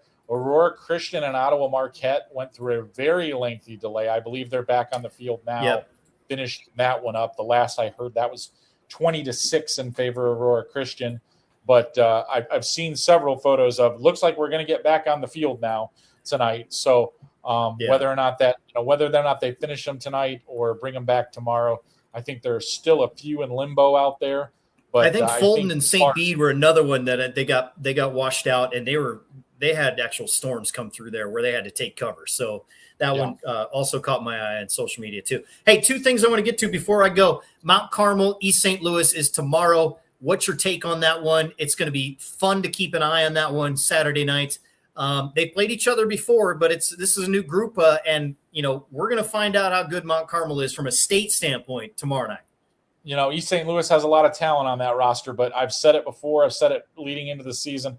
I cannot recall an Illinois high school football team with as much elite talent on it as Mount Carmel has. So how it all gels, how it all comes together, obviously have a new quarterback under center. That'll be interesting to watch, but just absolutely loaded for bear on both sides of the football with guys that are going to not only be playing Division I football, but be playing Division I football at major universities, Power 5 conference guys all over the place on the field for Mount Carmel. I'm not sure if we've ever seen a roster with this many players and there are players that you have not heard of yet that will eventually probably end up with those scholarship offers that we're not even talking about yet. That's how deep this roster is. It's an incredible assembly of talent. And while I believe East St. Louis has a lot of talent in their own right, I think they will have a hard time keeping all of the caravan in check tomorrow night. Still glad the game's being played. A tip of the hat to both programs for making it happen, because it would be easy for both of them to back away from it and go, I don't know if I want to do that right out of the gate. So I'm glad that that's happening. Kudos to both programs for making it so. Yeah, keep doing it, please. And East St. Louis, if Mount Carmel doesn't dance, find someone that will up here, because I know that we want to see this every year. It's because of Loyola or Brother Rice, or it doesn't even matter who it is. We would just love to see that matchup of some regards. My dad had a cool thing tonight. It's start of football season in Indiana. My dad's alma mater, they got a brand new field over there in Elkhart, Indiana, the Concord Minutemen. So they started things off and they played their arch rival Elkhart, and they invited all the football alumni back. So there, my dad went. He went over there to look at it, and he sent me a video. You can see it on my Twitter. It's a beautiful field. It's awesome. And it's, sizable school. Let's say an Indiana 5A team out of 6 there. And, It was a tight game, 15-13. Elkhart beat Concord, so there's your random Indiana score for the day. We mentioned New Palestine and Elkhart. And so there you go. We cover you with Michiana football as well. It's just I just want to bring that up because my dad graduated from high school in 1972, and he went back to his alma mater tonight. And all I know is that throughout the whole week he'd been talking about it to me. Very excited just to go back and see. Didn't know who he was going to see. He's going to see a lot of kids in green. He's going to see somebody wearing 14, his old number. He knows that he's not going to get sacked for the 15th time that night like he did back in 1970 and 71. I may have won more games as a varsity football player, 3 total games. But the fact that, when you're on a team and you can still go back to where you played and just remember what it was like and just kind of look around a little bit proves that high school football is something that, really captures your moment as a teenager, but stays with you all the way through adulthood. And that's kind of why we do this, right, Souce? I mean, it's really so that we can keep connected to this sport that we just, we fell in love with back many, many moons ago. So that is it for us. You will continue on the old interwebs. Thanks to those of you listening on 105.5 The Ticket. We will see you again next week. And you can catch our show on Wednesday night as we will continue our discussion of week number 1 and all the scores, and follow us on social media. And we'll keep talking to you all the time. Next week, week number 2 is going to be so much fun. Souce, I had a good time, buddy. All right. Thanks, Matt. Appreciate it. All right. We'll see you. And this has been Live with Friday Night Drive here on Shaw Local. SGKR Injury Attorneys tackles the toughest cases. I'm Matt Rundio. When life throws a flag, we go on offense to protect your rights. Don't get sidelined. Score a touchdown with SGKR. Visit us at sgkr.law. I'm Craig Wilcox. Illinois families are taxed enough. As your state senator, I voted against every tax hike Springfield has put in front of me. I fought wasteful spending, and I'll keep standing up to politicians who think the answer is taking more of your hard-earned money. Since 1851, we've been informing, connecting, and reflecting the communities we serve, large and small, rural and urban, suburban, and river towns alike, with dozens of local newspapers, radio stations, magazines, and specialty brands like Friday Night Drive and Starve Rock Country. We meet people wherever they are. We shine a light on local government. We celebrate Friday night touchdowns. We tell the stories that shape your day, from neighborhood heroes to the Chicago Bears. But what truly sets us apart? It's our people. The award-winning journalists, broadcasters, and storytellers who live here, work here, and care deeply about what matters most to you. We don't just report the news. We're part of the fabric of the places we serve, from the Mississippi to the Illinois, from the Fox all the way to the chain of lakes. Trusted for generations, still earning it every day. Shaw Media, your most trusted local source.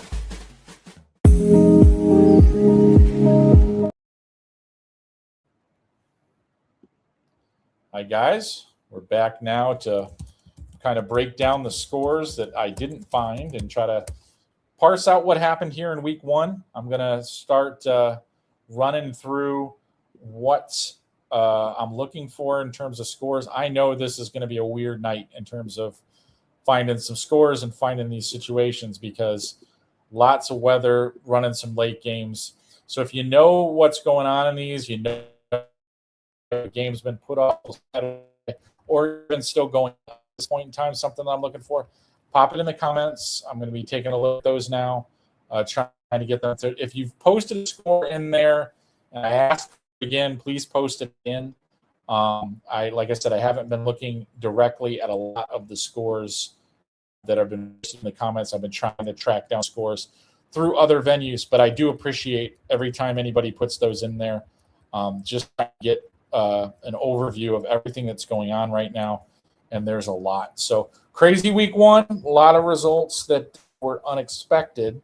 So those of you that have stayed around and have done this with me before, I typically go conference by conference, and I try to find the scores that I'm missing from around the state on Friday night. I'm catching a lot of information right now with late games. So I'm going to start right at the top like we always do, alphabetical by conference, to try to get all the scores in from tonight and find out what we've got in terms of cancellations. So start with the Apollo. Right now I am keying in some finals that I've already found tonight. We've got them coming in pretty good pace, but boy, it was an interesting night. Just a general overview already.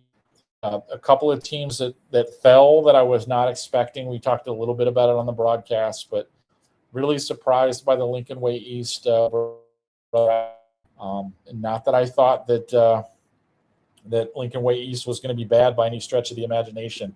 Just thought they had a lot to replace, and Brother Rice was going to be a big challenge for them. But kudos to them for pulling off that victory. That is a big win. That is nicely done by them. So the first score that I'm looking for tonight is Muhammad Seymour and Morton. That's the Peoria area Morton, not the northern suburb one. So I'm going to start putting my list together. So Muhammad Seymour and Morton is the first score that we're looking at. So I'm just looking at those posts. That's a good point, Matt. That Mount Carmel East St. Louis game is at 6 o'clock. I didn't realize that until just recently. Thanks for pointing that out.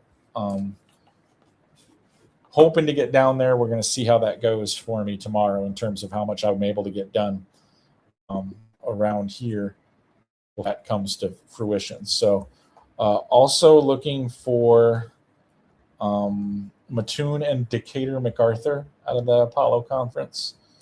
So far, missing 2 scores out of the first league of the night. So this is going to be a strange night, and I know that. So just in terms of tracking down a lot of scores, I don't expect to get everything sorted out tonight. I fully expect them to be scores that we have to chase into tomorrow, but we'll do the best we can. Looking now to see if I've got Mount Zion's score from tonight as well. So I do not. So missing 3 scores out of the Apollo tonight so far. So off to a raggedy start. So Muhammad Seymour Morton, Mattoon, Decatur MacArthur, Mount Zion, and Limestone are the 3 games that I'm looking for out of the first conference of the night. So now moving on to the Big Northern. I think the Genoa Kingston game with Dixon is still actually going on, so I don't expect to find a final in that. So Winnebago over Stillman Valley, I see that in the messages. I appreciate that one. I was looking for that one. Thank you for that. So, yeah, that Dixon Genoa Kingston game appears to be in the 4th quarter now. Dixon leading 27-6. Byron 55-7 over North Boone. I did not have that one. Okay. So that leaves Durand and Oregon. I have that final as well. Okay. So the only score that we don't have from the Big Northern is Dixon and Genoa Kingston. So we got 4 finals that we don't have right now. Muhammad Seymour Morton, Mattoon, Decatur MacArthur, Mount Zion, Bartonville Limestone, and Dixon and Genoa Kingston. So getting through those, we'll move on to the Big 12 now. Missing a few scores from there. I got some of them in earlier tonight.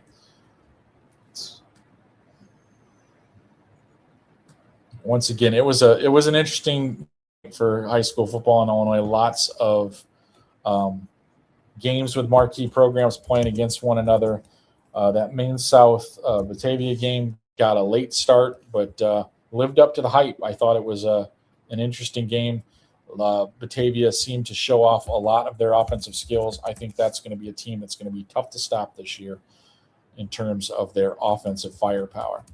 So we got a 3-0 halftime score between Metamora and Sterling. Appreciate that information. Thank you. 10 o'clock start. You don't see a lot of those these days, but that's what happened in that one. So, okay. Curious about this one, if anybody can help me out in verifying this one. I'm seeing right now that Peoria Richwoods beat Peoria 48-30 tonight. I'm wondering if anybody out there might be able to confirm that for me. I think that's what it was. Just like to get a second verifying that one. That surprises me a little bit, but once again, early in the season, so some of these teams might put up a result that I maybe was not expecting, but that doesn't necessarily make it so. So Muhammad Seymour 33-15 over Morton. Thank you, Bradley. Appreciate it. Okay. That has not been officially announced. Technically, East St. Louis has until, I believe, the first of the month of September to declare up. I have not heard any official rumblings that that's going to be the case. The question is, East St. Louis, are they playing up in 7A this year? I have heard that they were strongly considering that. We're probably going to do that, but there has not been an official notice made on that yet. Like I said, schools have until September 1st to make changes in that upward. East St. Louis is already committed to playing in 6A. They have to do that for at least this year before they could go back down to their natural enrollment if they chose to. But they were considering moving up to 7A. I believe they're probably going to do it. But as far as officially knowing it, no.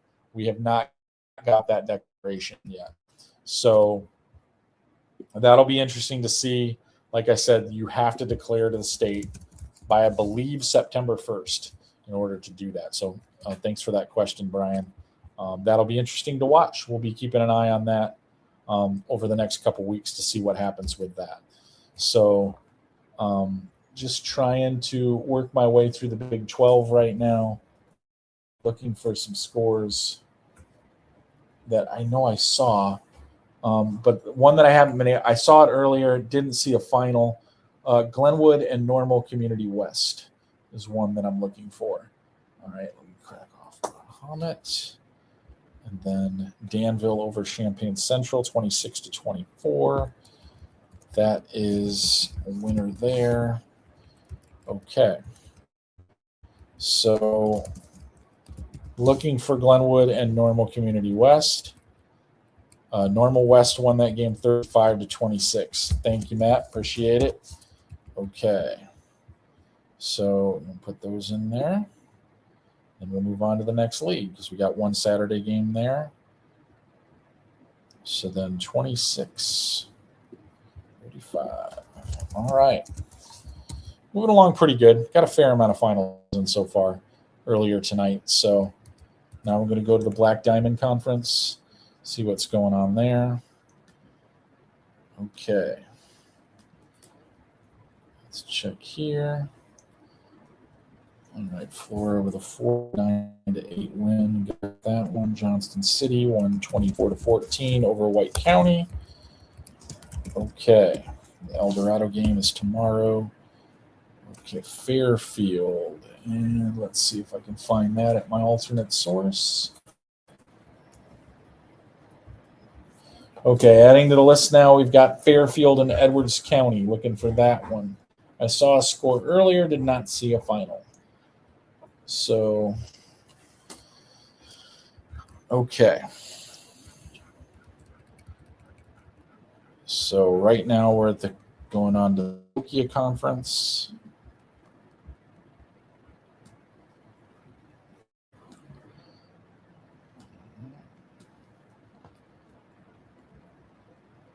Okay, Red Bud wins 6-0 over Pinckneyville.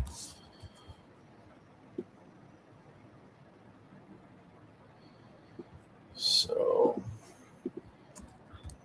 thank you, Matt. Fairfield 44-0 over Edwards County. So, all right, moving along pretty good here.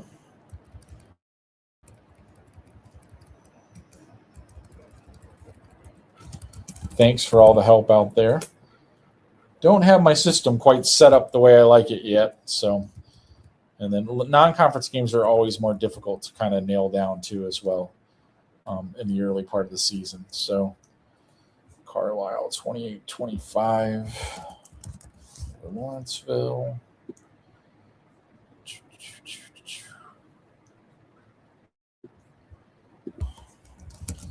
Yeah, definitely some interesting games tonight. I'm looking forward to reading more about, finding out exactly what happens. I got in a half of Bishop McNamara Wilmington tonight before I came home for the broadcast. So that was an interesting game. Interesting to see, where the defending Class 2A state champions are at. Looks like they have the building block to be very good again. Bishop McNamara gave them a little bit better game tonight than I expected them to. But I wonder about their depth moving through the season. A very shortened roster tonight for them. Okay, so I'm through the Cahokia, Illinois. Now I'm on to the Cahokia, Mississippi. Okay, so Waterloo with a 12 win over Mount Vernon. It's a good win for them. Okay, 12-21. All right. Casey Westfield beat Wood River 43-0. I think I already had that one in there. Okay, so now I'm looking for Columbia beats Breeze Mater Dei 36-28. Okay, they're in the Metro Valley now.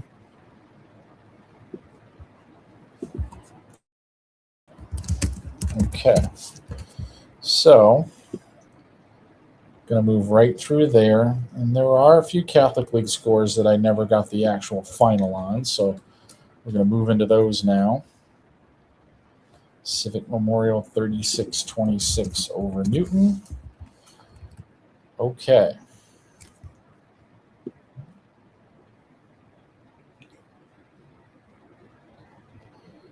All right. So let's go here to the CCL. Okay. So the blue tonight. Never saw a final on Loyola. I know Matt said it during the broadcast, but I, of course, didn't write it down because that happens sometimes. There it is, 31-0. So 31-0 over Warren.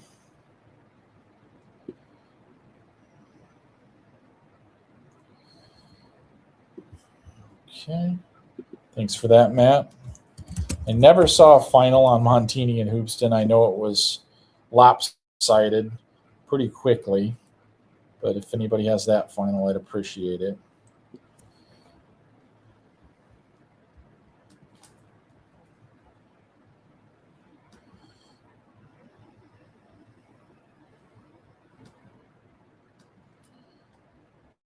$48-0. Okay, thank you. All right. This is another one that I did not write down. I know Matt said it, but the St. Patrick's score for tonight is another one that I'm looking for.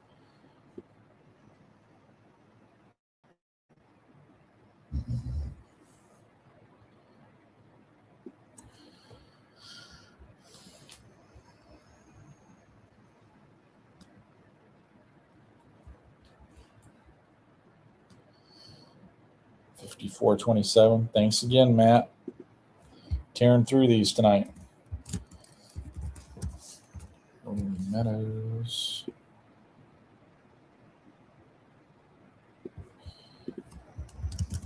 Takes a little longer to put the non-conference games in just because they're two different reference points. I have all the teams grouped into conferences on my major sheet. So did the Bennett-Lena Winslow game go final? I never saw it if it did.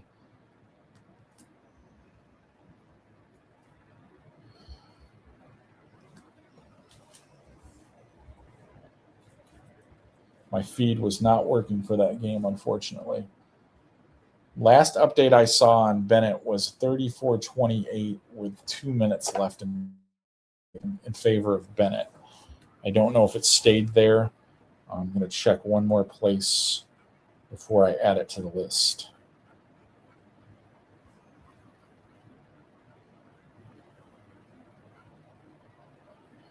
Bennett did win 34-28. Okay, thank you, Matt.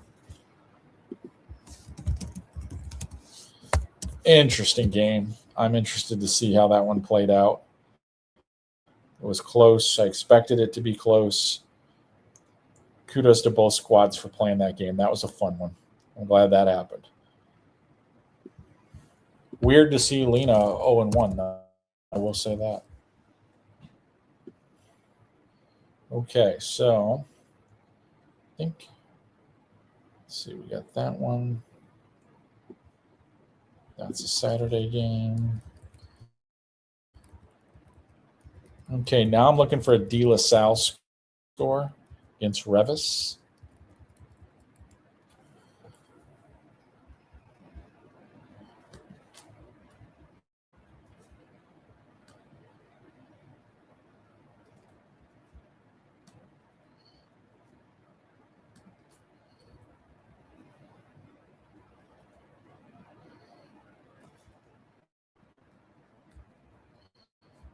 I think it was one. I never saw the score, the final score.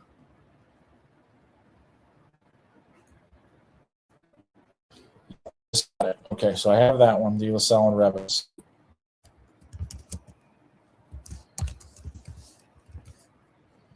And now I'm looking for Marian Catholic and Bloom. I know that Marian Catholic won the game.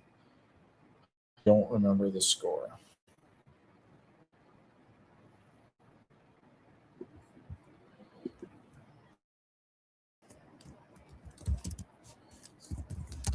Okay. All right, so then we've got Marian Catholic and Bloom is what we're looking for now.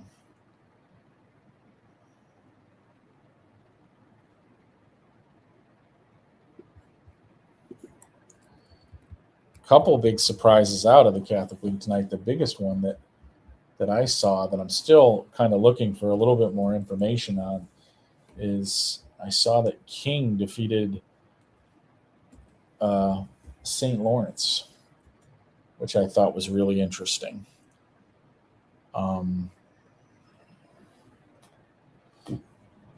Still checking a couple different places for a Marian Catholic Bloom score. I know that Marian Catholic won, and I think I know what the final is, but I'm not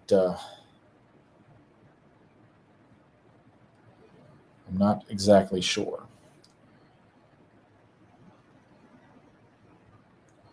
Okay, 27-9. That's what I thought it was. So Marian Catholic with a 27-9 win. The other public or CCL games are all tomorrow. Okay. Go down here and put that in here. 9-27. All right. So now we're moving into the Central State 8. A couple scores that we're missing from before. Let me give them another check here now that I'm in this conference.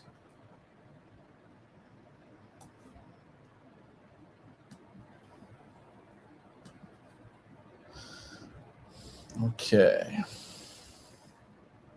Still missing MacArthur and Mattoon, so don't have that one.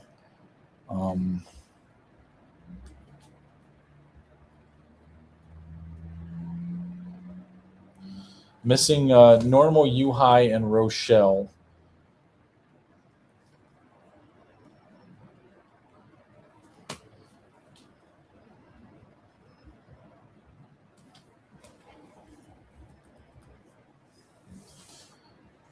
So that's another one that I do not have. Rochester beat Moline in a close game. Rochester and Moline were dueling pretty much the entire game. So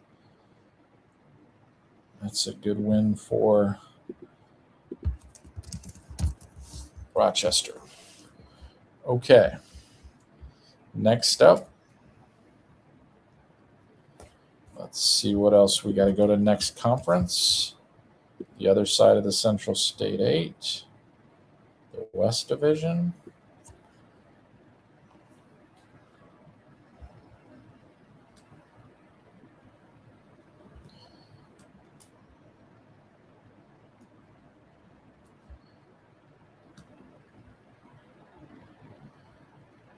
Okay.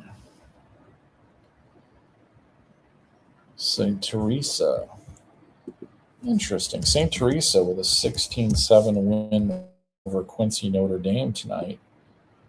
That's a good win for St. Teresa.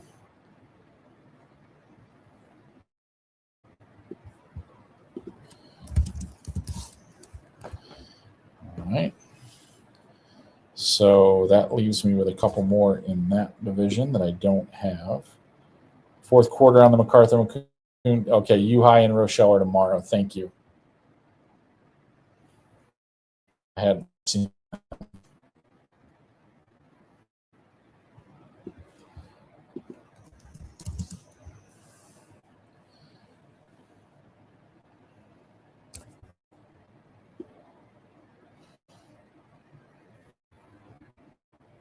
If you right, Matt, you go see like 4 games tomorrow. There's options all over the place.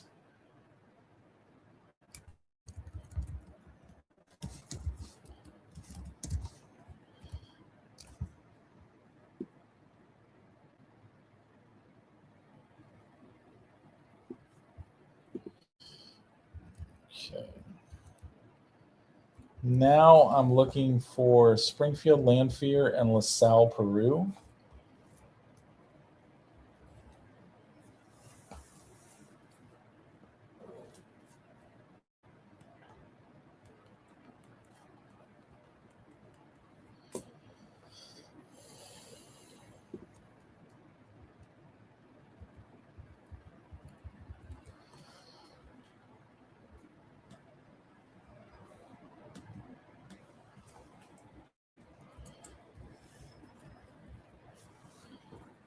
And Springfield Southeast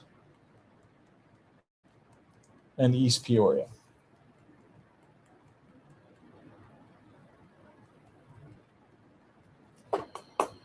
So the 5 games that we're looking for, I know that 2 of them are still in progress. Dixon, Genoa, Kingston,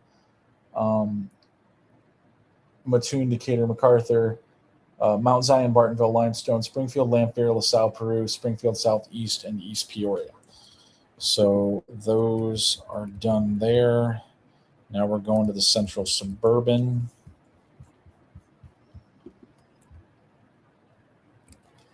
So Deerfield beat Lake Forest 6-0.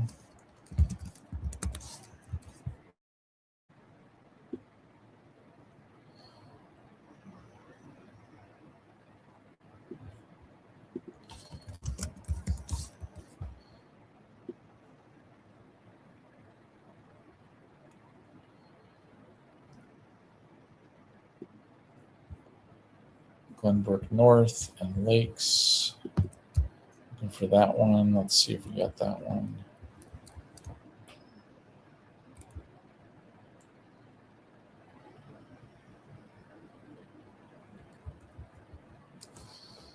Okay, so right now I'm looking for Lakes and Glenbrook North. I don't have that one.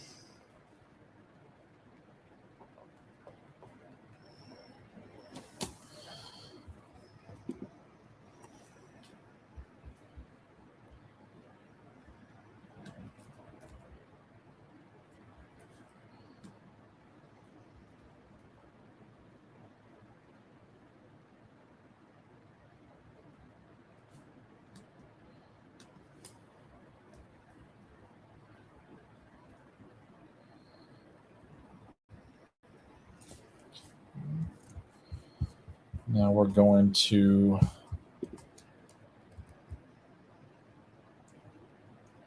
pretty sure Fenton beat Maine East tonight. I remember Matt saying something about that. They did. 41-7.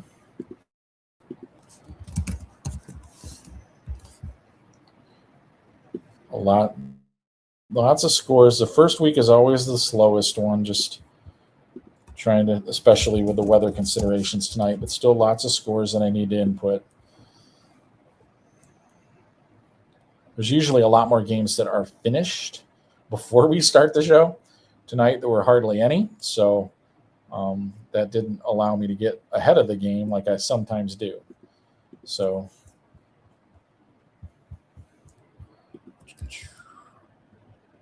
okay, so now I'm just kind of checking for various scores that slipped through. Okay, I don't have a Waukegan Niles North score.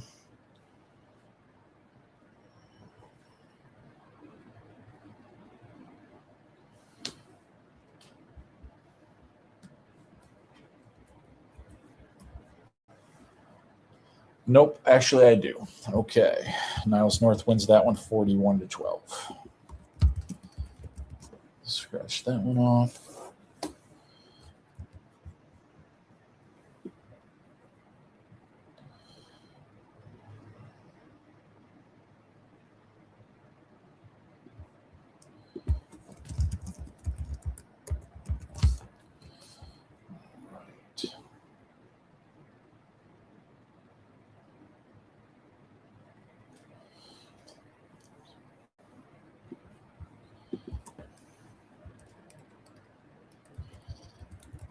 Okay.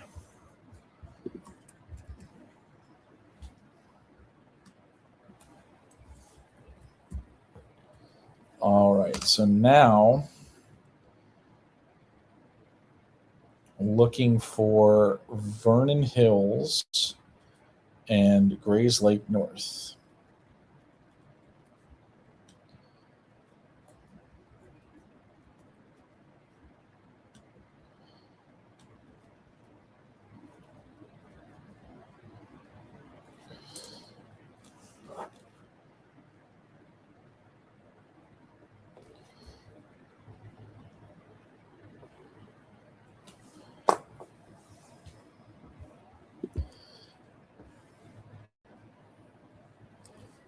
Okay, East Peoria, you got that final for me there. Thank you. Okay, so let's go back and put that one in.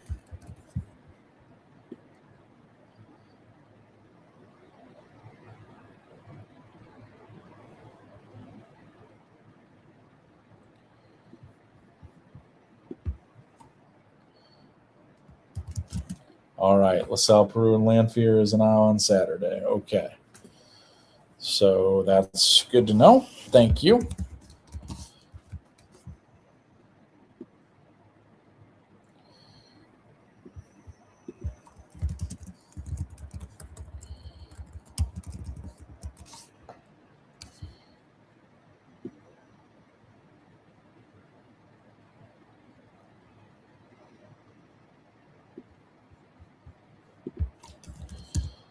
Okay, let's update those.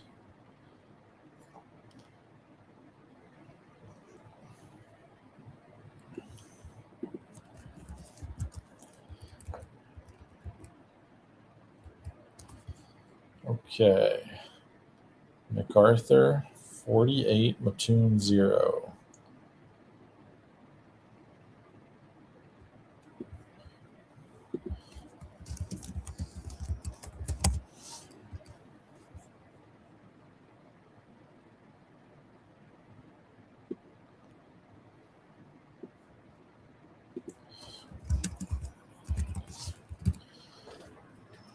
Okay, thanks for those.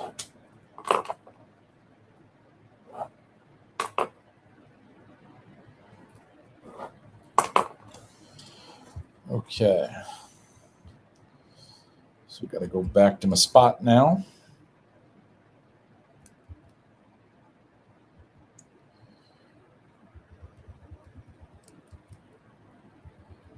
Okay, on to the Chicagoland Christian.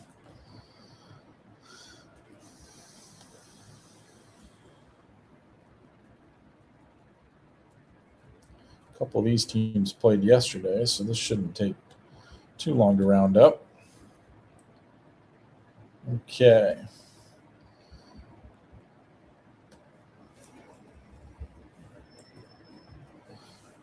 All right, looking for Marion Central Catholic and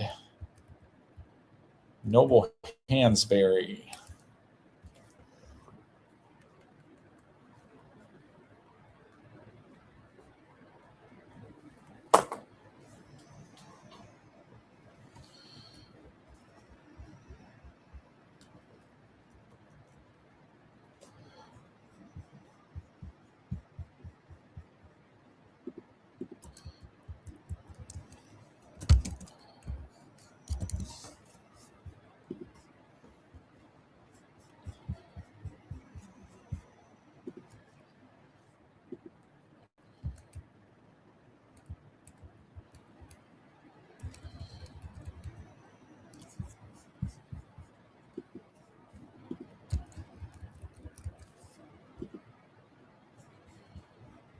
Okay, also looking for Wheaton Academy and East Moline United.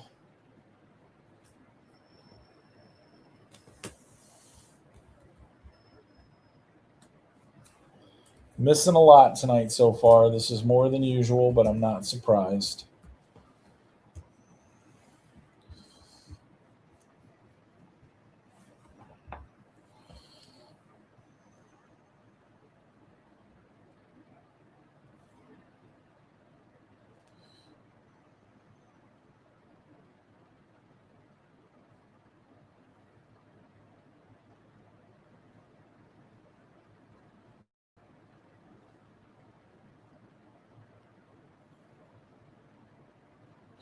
Okay, just found the Aurora Christian score from tonight. I had to chase that one around a little bit.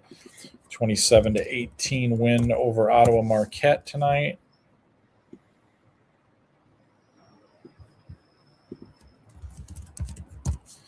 Okay.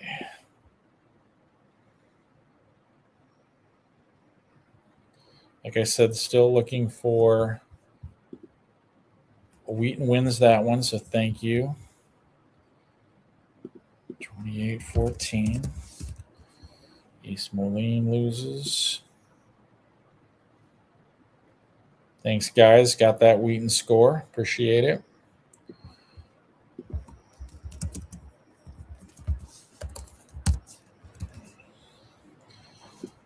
Okay.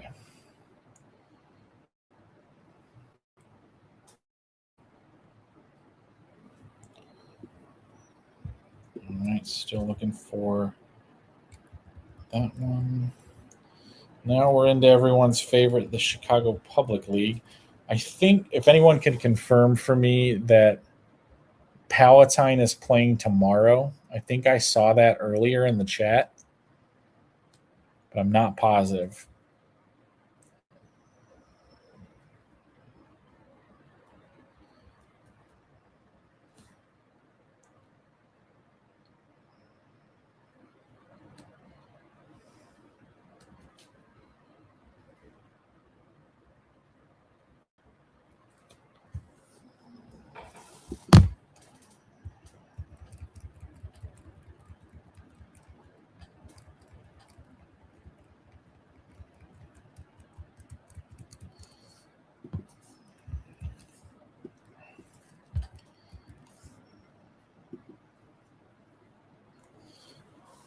Moving along at a snail's pace.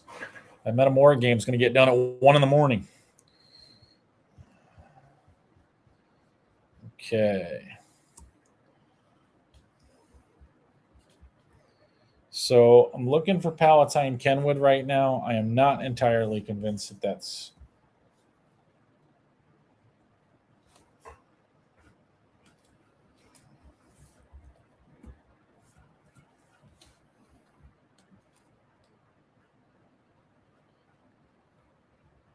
But yeah, Palatine plays at Lane Tech. Okay, thank you.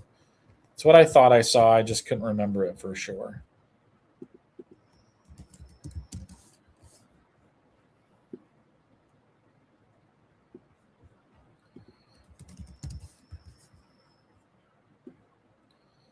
All right, so next up is Lane and Shepherd. Looking for that one.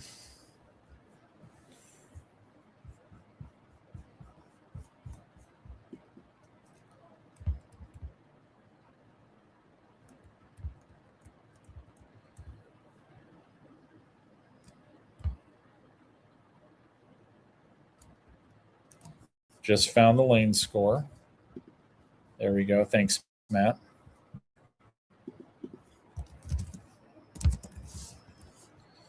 And now we'll move on to the next public league, Lincoln Park and North Lawndale.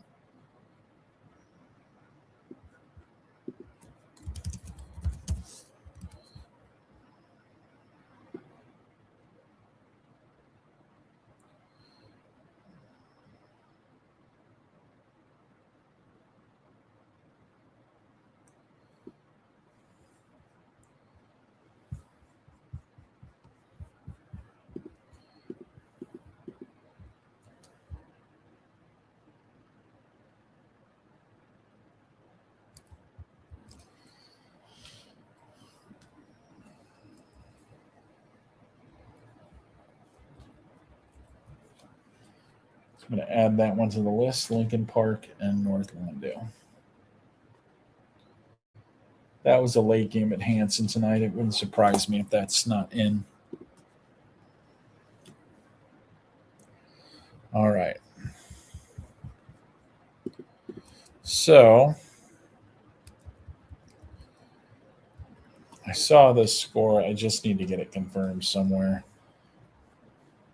Yep. Okay. So Good wins 73-48 over Noble Comer tonight.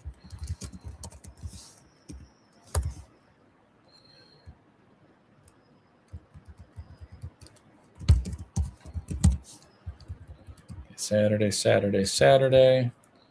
All right. Now I am looking for Evanston and Phillips. Yeah, it turned out to be a pretty full day Saturday with a lot of these suspended games, and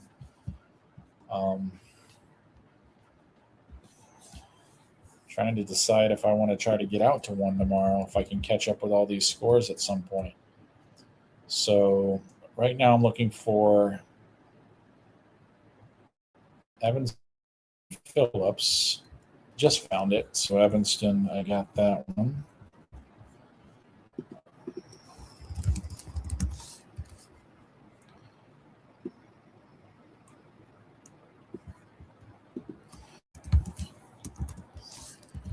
Okay.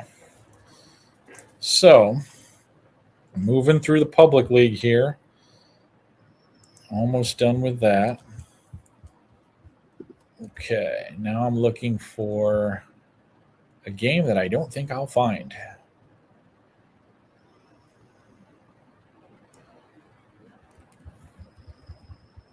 Okay, Clark and Noble Academy out of the public league.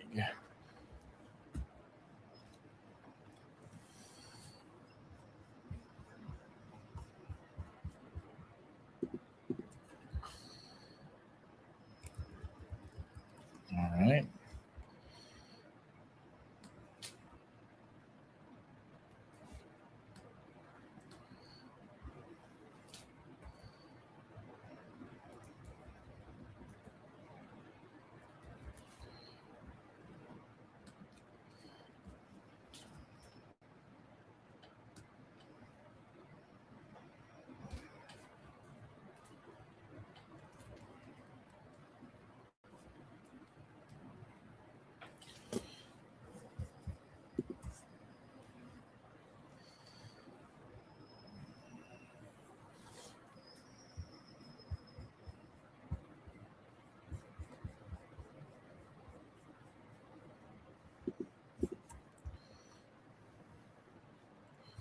All right, so still kind of muddling through the public league right now.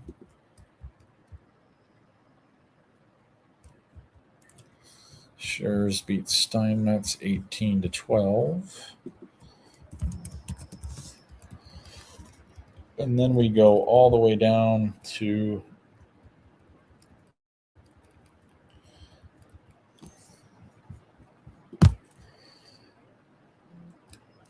Gage Park and Solorio is another one that I'm looking for. So public league is cluttering up my list right now.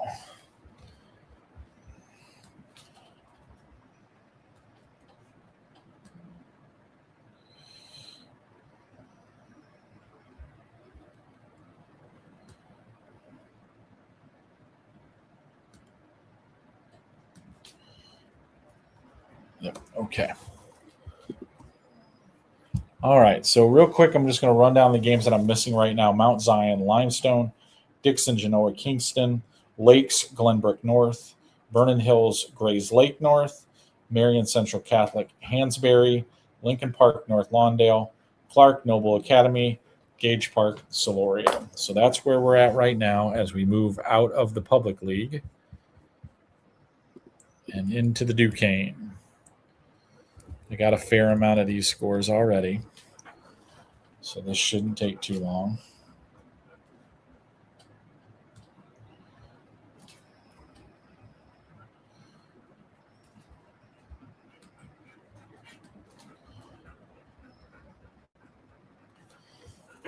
Geneva 28-14 over Libertyville.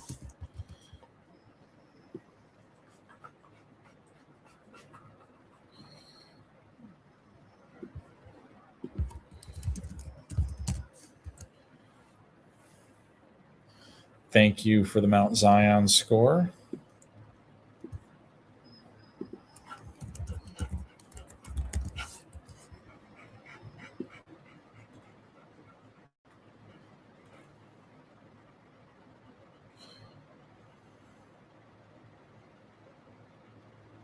Picking up the pace there in that Metamora Sterling game. Maybe we'll get that final before I'm done looking for scores. Let's see here. Got to go midline. 650. There we go. Okay. So, going back up to the Duquesne.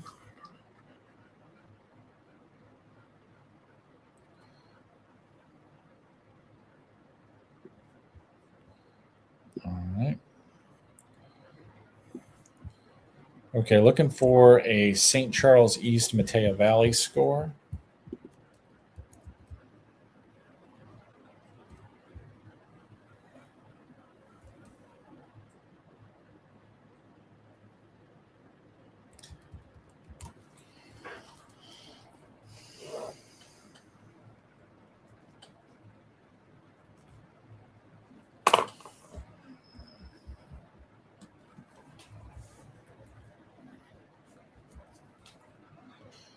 Oh, I got it. Okay, thanks. 27-10, St. Charles East over Matea.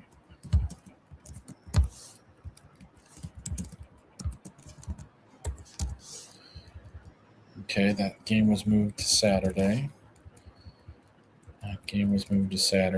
That's a Saturday game. All right, so now we're moving along really good because I got some of these in. Now moving all the way down to the Heart of Illinois Conference.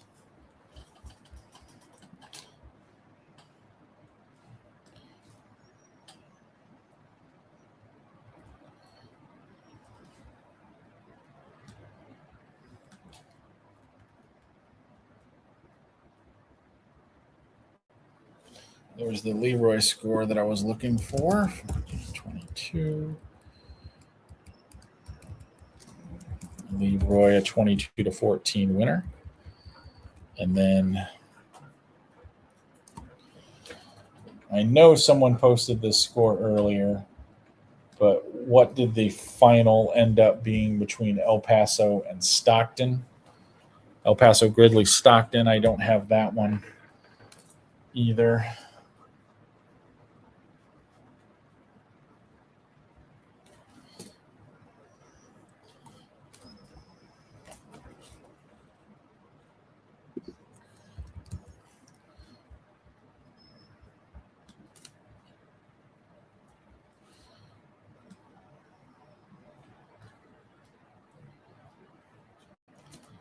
Thank you. The Dixon Genoa Kingston score. Six. All right, very good. So we're filling a lot of holes here, guys. Getting there good. All right.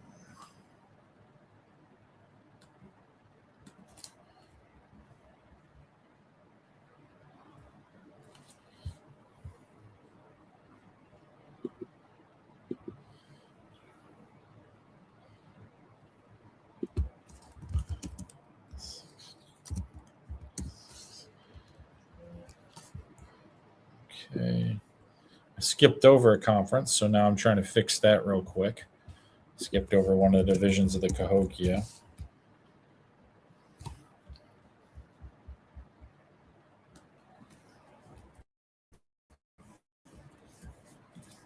And that adds another game to the list, Madison and Sparta.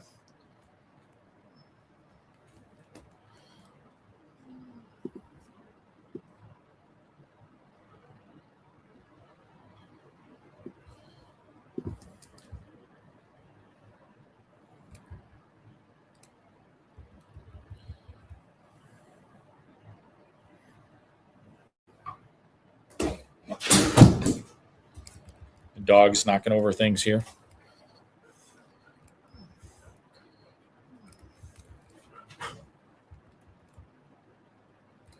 Okay. Next up, we're going to go down and finish up the Heart of Illinois. I didn't get that El Paso Gridley Stockton score. Thank you for the Sparta Madison score. I do not know where you found that, but nice work. Those are the tricky ones.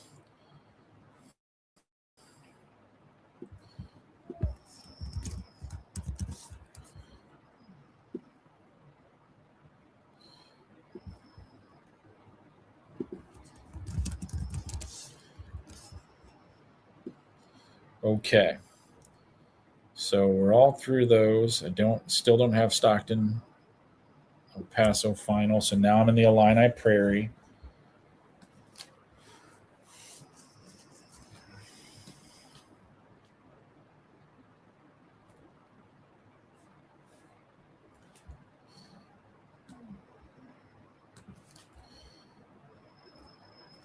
Okay, that one was the one that I was missing. 2064, 6420. Okay, on to the Illinois Central 8.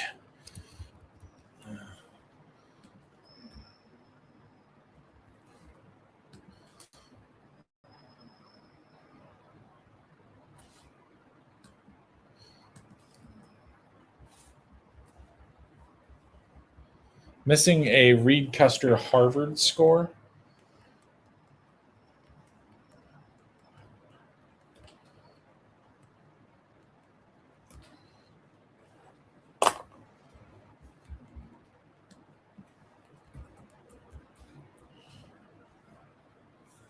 Last I had it was 42-6 in the fourth quarter, but I do not have a final in favor of Reed Custer.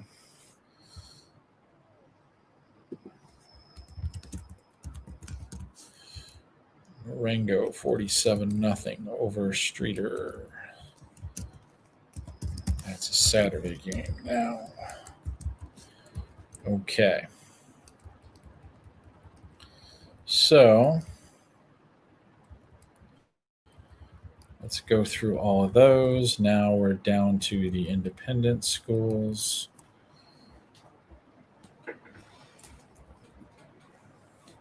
Dwight loses 42-12.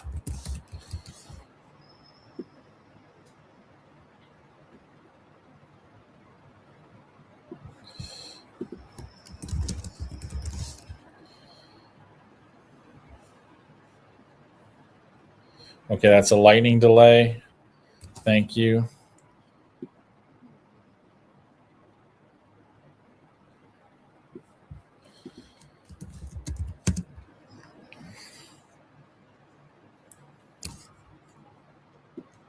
Okay. Moving along pretty good here.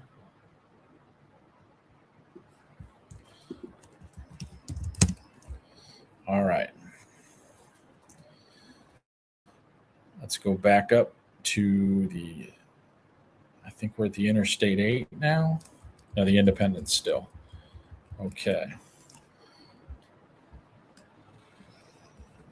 I know who won this game. I don't remember the final. 636. Okay.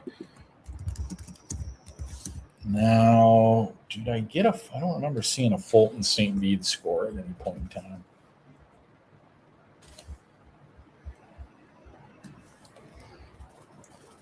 That's definitely one that I'm looking for. Fulton and St. Bede.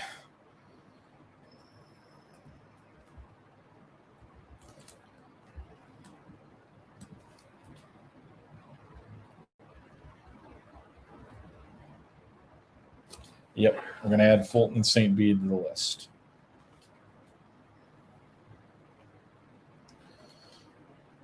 Okay, let's run down the list real quick. Lakes, Glenbrook North, Vernon Hills, Grays Lake North, Marion Central Catholic Hansberry, Lincoln Park North Lawndale, Clark Noble Academy, Gage Park Solorio, Reed Custer Harvard, and Fulton St. Bede. Next year, is joining the Illinois Central 8. Fulton St. Bede moved to Saturday. Thank you. Next year, Seneca and Sandwich are joining the Illinois Central 8. That will be a closed conference. So we'll have 10 teams. That will happen next season.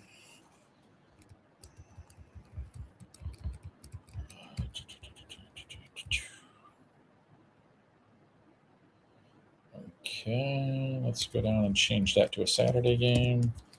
Good stuff. Okay, so now I'm out of the independents. At least I think I am.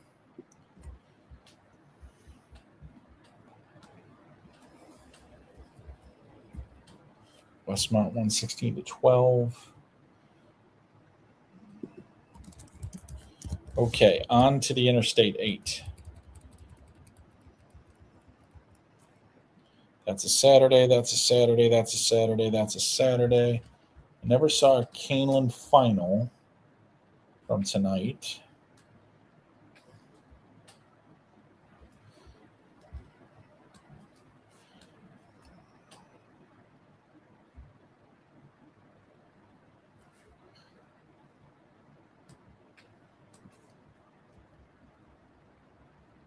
There it is, 49-7 Caneland over Rock Island.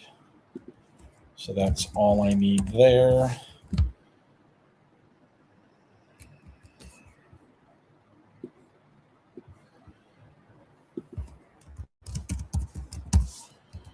Okay. Now we're going up to the Kishwaukee River. I know I don't have Harvard Reed Custer. And that appears to be, need Woodstock North and Elgin.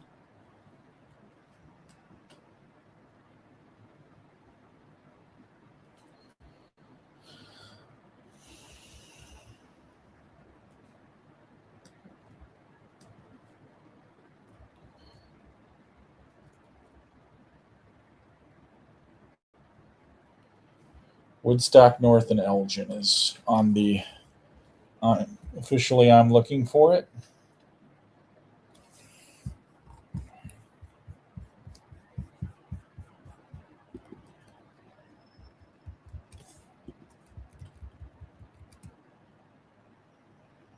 And I found it. Okay, 42-14 Woodstock North.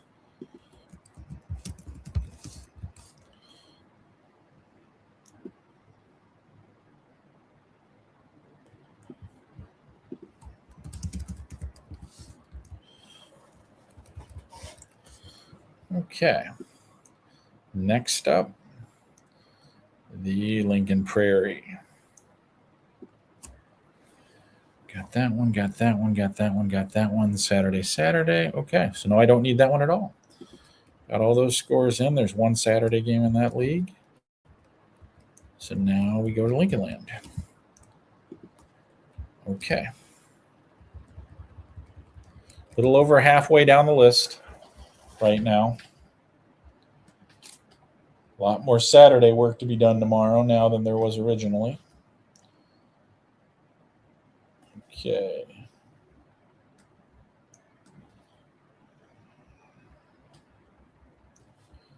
All right, so looks like I'm looking for Bureau Valley and Monmouth United.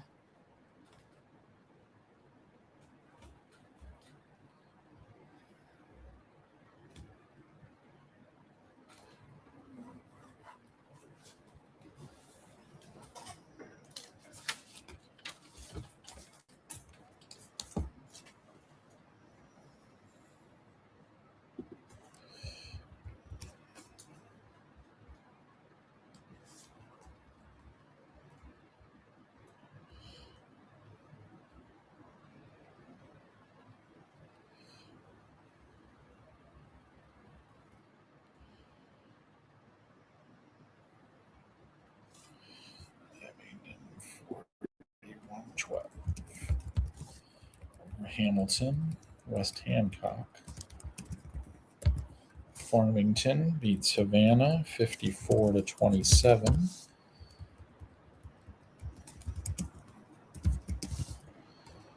Anawan Weathersfield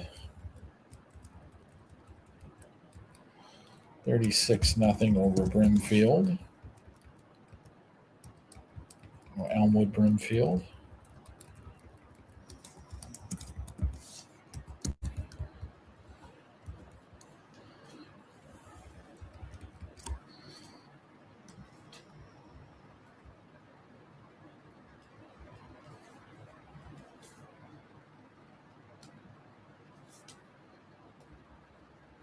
Bureau Valley 36-27. Thank you.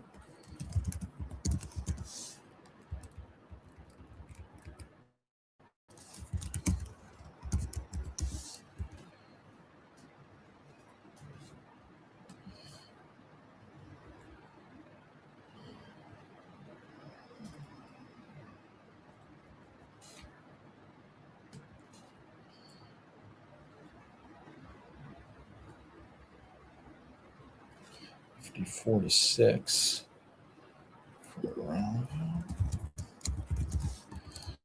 Lewistown 654. Stark County, where are you? There you are, 2714 for Stark County. Okay, so that conference is done. Now we moved down to, oh no, I got one more score. I saw that earlier. I know Galena won. Yeah, 41-0 in the crossover game for Galena. So Galena goes 41-0. All right. Moving out of that conference, 34-0 final. Thank you. All right, Reed Custer, find them. 34-0. Harvard, the Kishwaukee, 0-34. Okay. So now we can go all the way down to the Little Illini.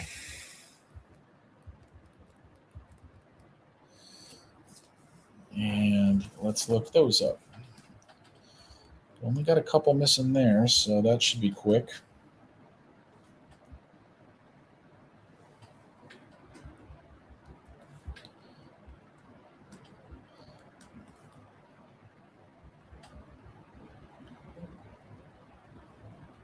Okay. Looks like I'm looking for DuQuoin and Mount Carmel.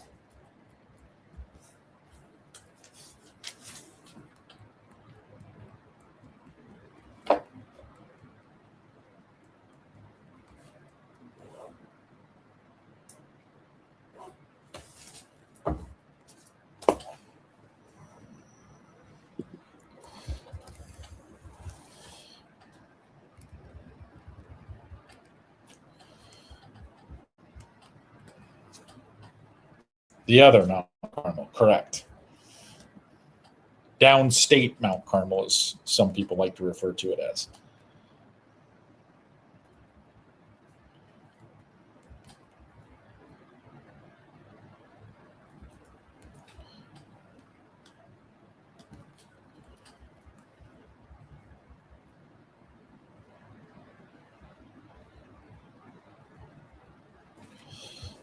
Three to 20 for Althoff over Collinsville.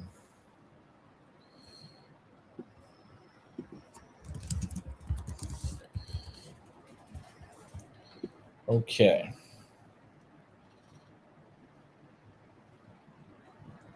Thank you.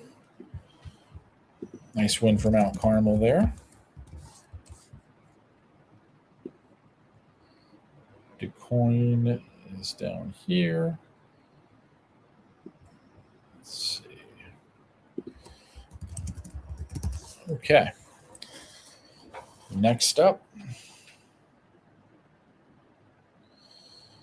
Out of there, into the Metro Valley. I found this one earlier. 1442. All right, so Nashville over Roxana, 42-14.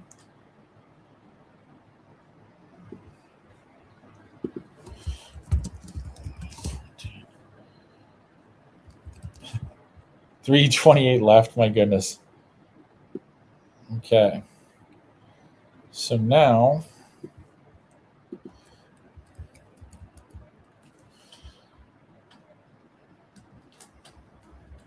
I'm actually just about to get to Metamora on my sheet.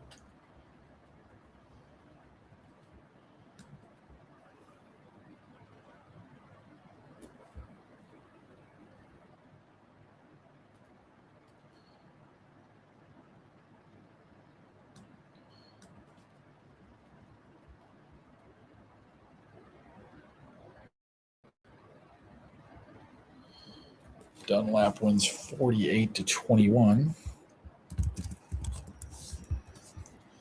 Galesburg.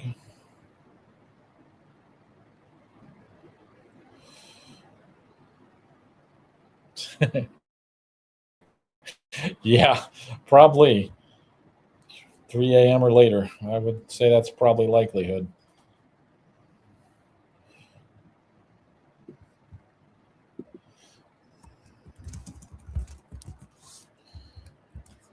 Okay.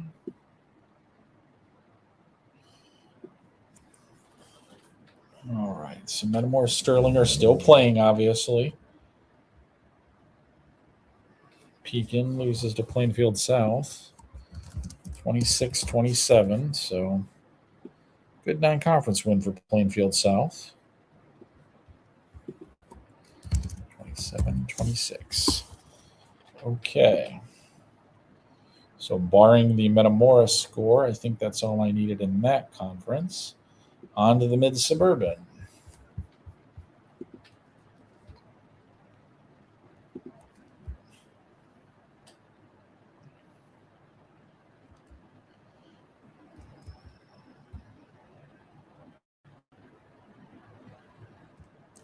Buffalo Grove beats Hoffman Estates 21-14.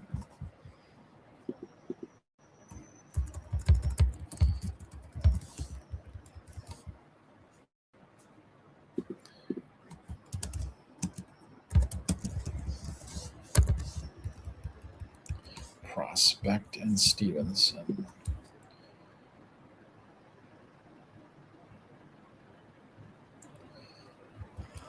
Prospect wins 31-10 over Stevenson.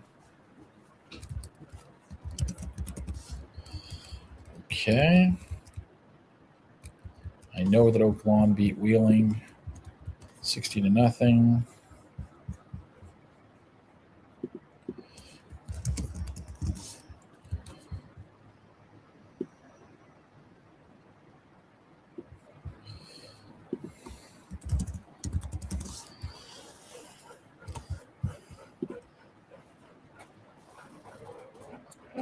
Excuse me.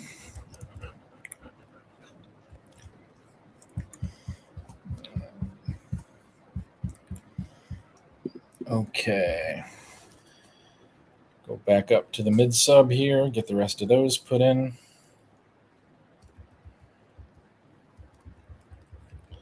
All right, so this is one that I lost track of tonight in all the chaos. Barrington Lions.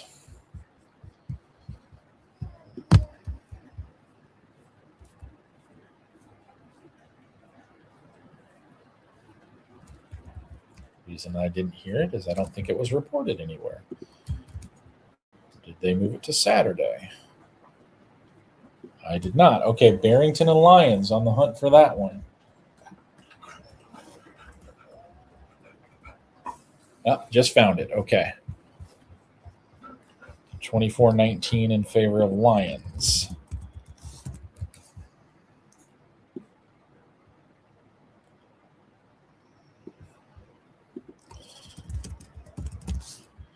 I think we're at about 75 games that we're missing right now, which is pretty good for this time of night. Just a little after midnight.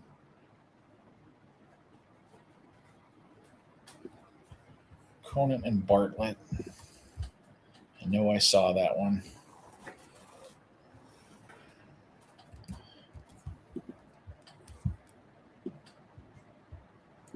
$21-0 for Conant.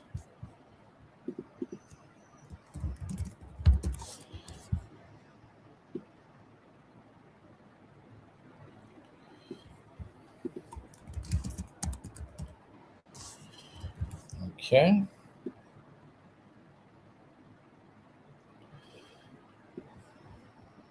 That's a Saturday game. Fremden Lake Zurich. I know I saw that final somewhere.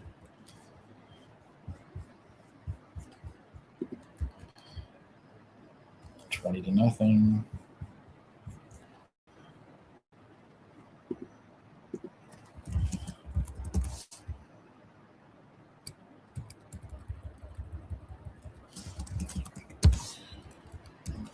Antioch and Schaumburg. I know Antioch won that game.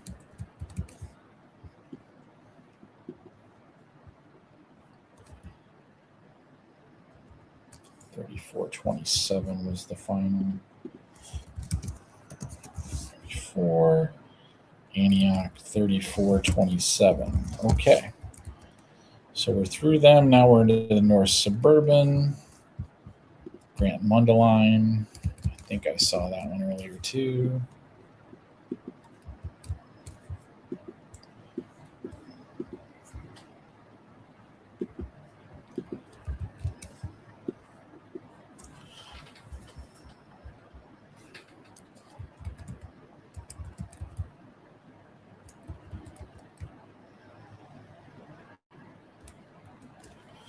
Maybe I didn't.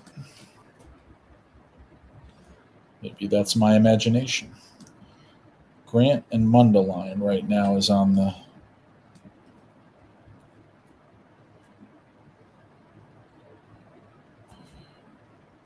hunt for that one.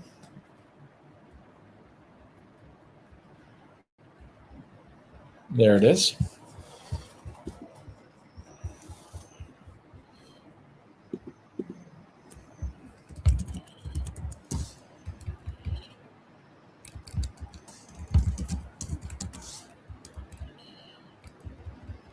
Okay, Zion, Benton, and North Chicago.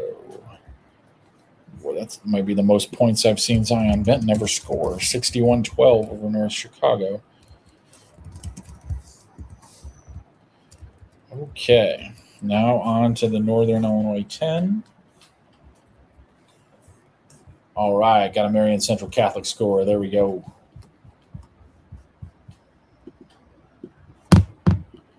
Okay, 42-0 on that one.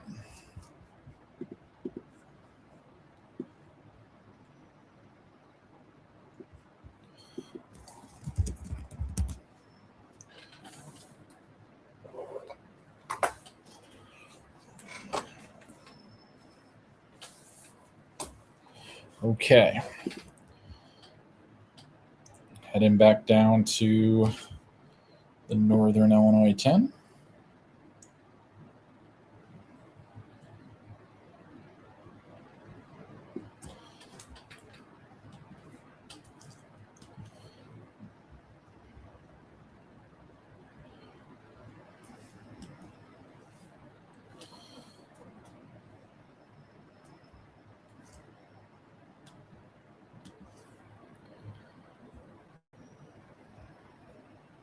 Michigan 28.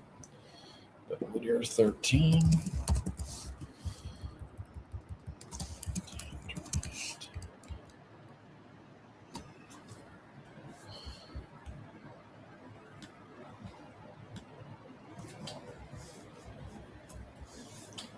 Okay, looking for Rockford Jefferson and Rockford Auburn.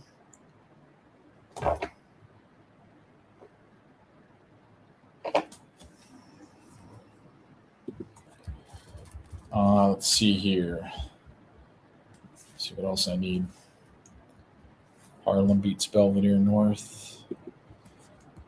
14-55.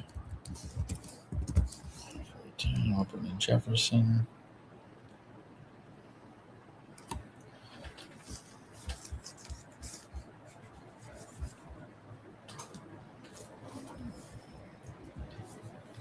Also need Rockford Boylan and Rockford Guilford. So Guilford and Boylan, Jefferson, and Auburn out of Rockford are both missing.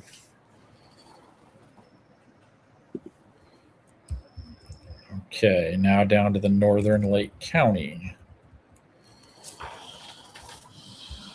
Already missing one of these, but I'm going to give them another chance in another source.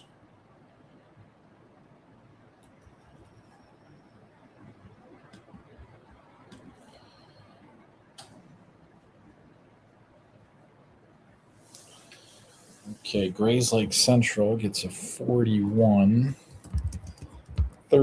win over Tinley Park.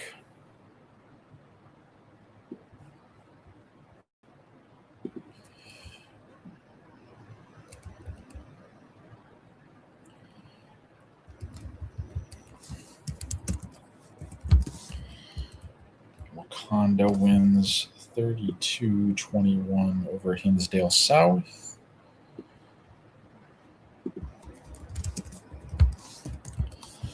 Wakanda up here.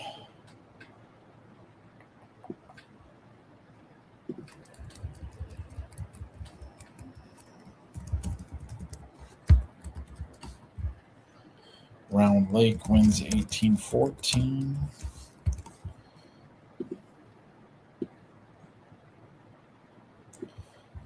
Marking 14-30, 14-18. Okay. All right. Jefferson over Auburn 37-0. Okay.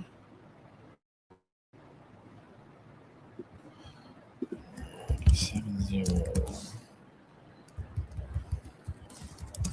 37. Okay. So now we're going to move back down here.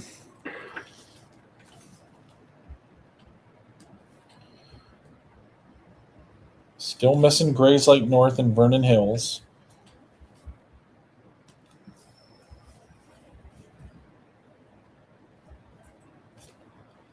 And also from this conference, Glenbrook North and Lakes. Yep. So still missing those two games. Guilford Boylan moved to Saturday. Thank you.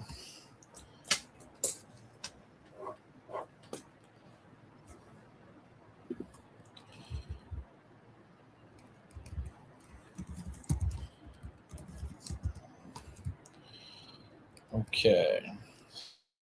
So we didn't have those two games. Now we go all the way down to the Sangamo? Yep, we do. Okay. Sangamo.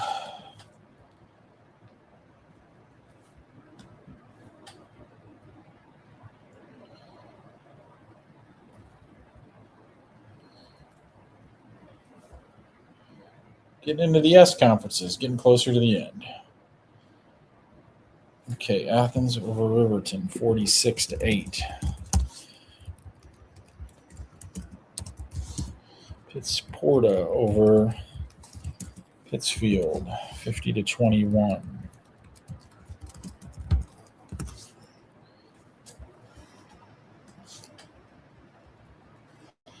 Williamsville, 49. Pleasantville, Pleasant Plains, 7.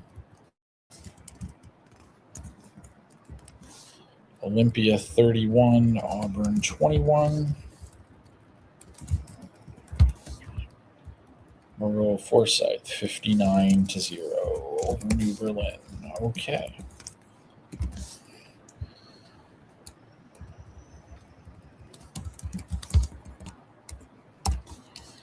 Okay, on to Southern Illinois River to River.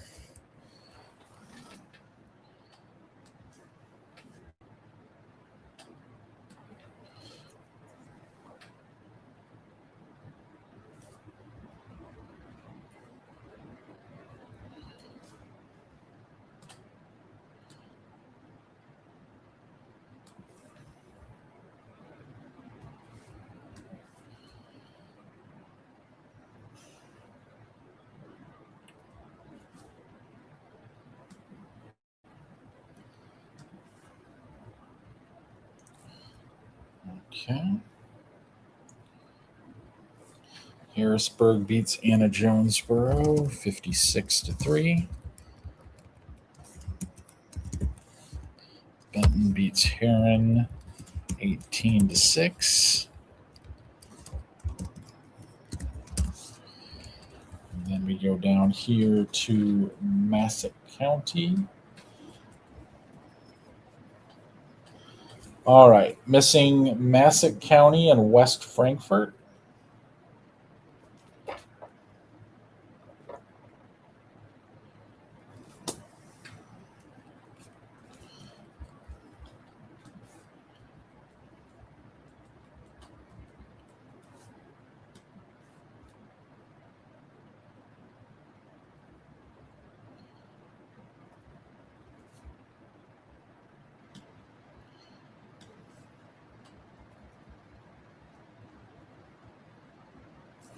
Carterville beats Marion 28-14, 28-24.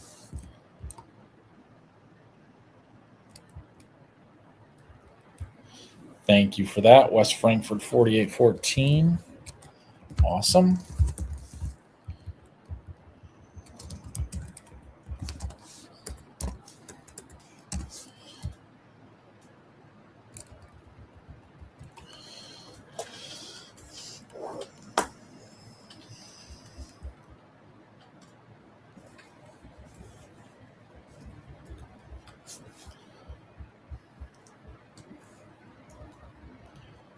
Okay, missing Carbondale and Murfreesboro.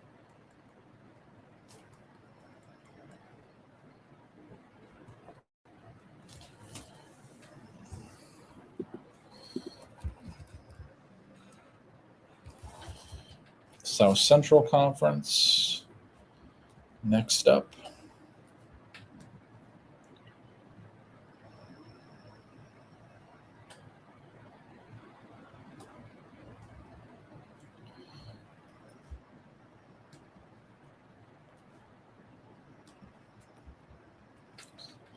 Southwestern wins 14-13.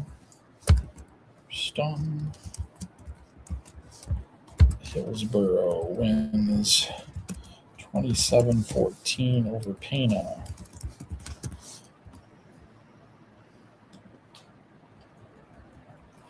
Vandalia wins 48-20 over Carlinville.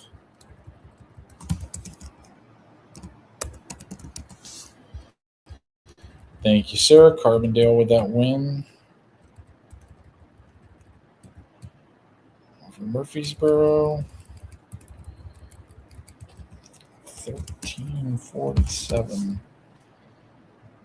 Carbondale wins 47-13. And then North Mac loses 45-0 to Greenville. Okay. On to the South 7.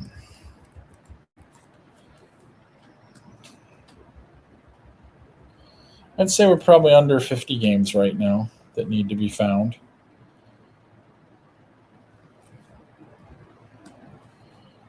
I'm going to run through, after this conference, I'm going to run through the list of missing games. 41, 27, 41. Highland, 41, 27. Okay. Final, Metamora Sterling. There we go. Marion loses 24-28. Okay. So I'll go put those in there. Metamora 10-0 over Sterling. Down here at the bottom. 0-41. Okay.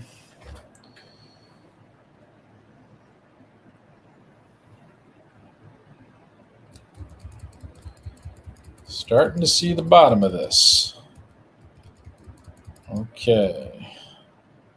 On to the South Suburban.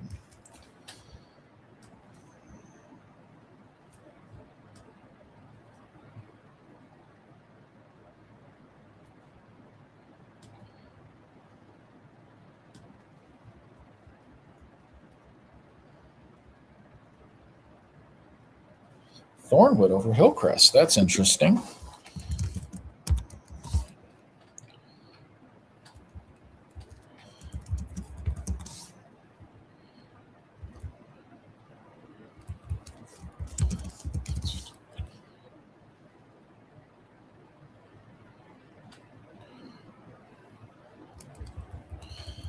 $56.16. $56.6. Okay.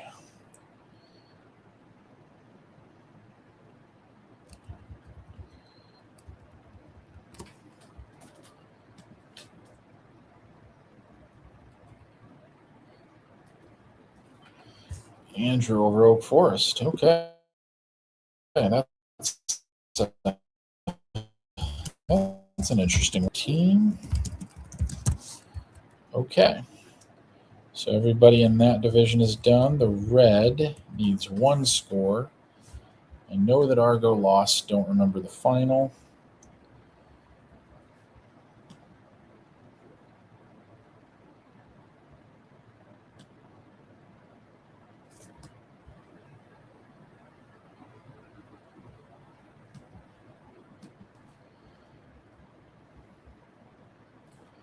$0.49.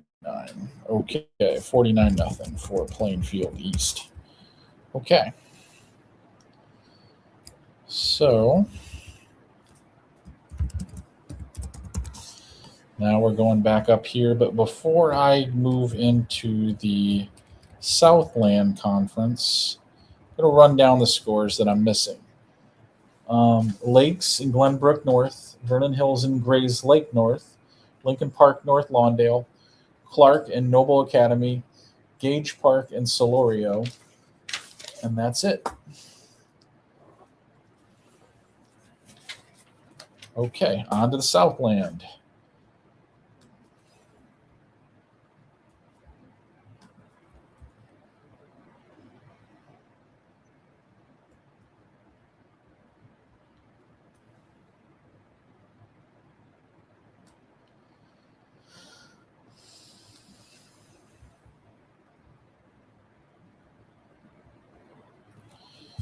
Yorkville beats Crete-Monee, 25-15.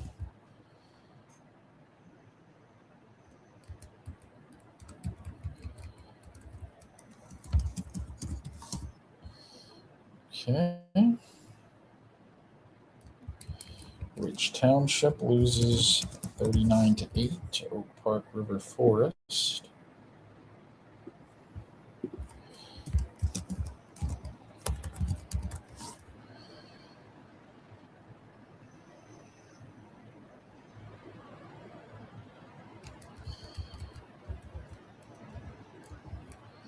Kankakee beats Edwardsville 28-7.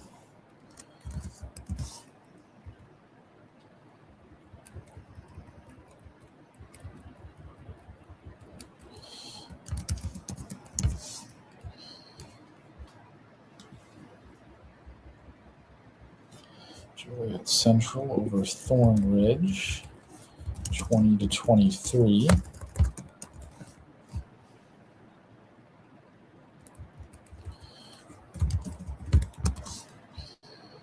Okay.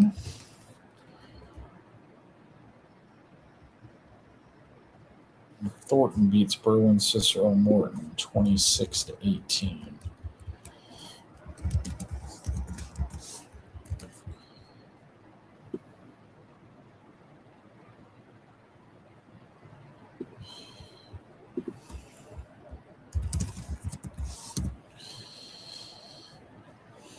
Yeah, can the K's stay with Lincoln Way East? Boy, that was impressive tonight, what Lincoln Way East did. I do think he's pretty talented. I think it'll be an interesting game. I mean, based on what I saw tonight, I got to believe Lincoln Way East is still a pretty heavy favorite.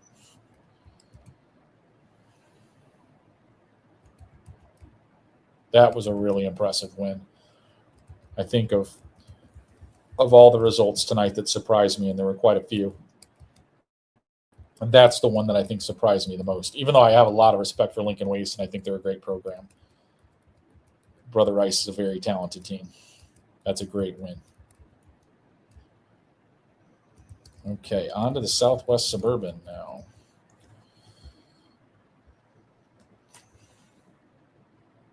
Grays Lake North, 42-21. All right.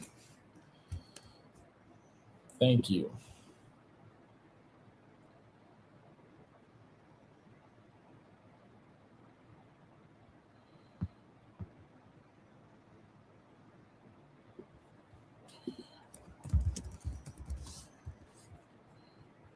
Yeah, I was a little surprised by that Quincy Notre Dame St. Teresa score too.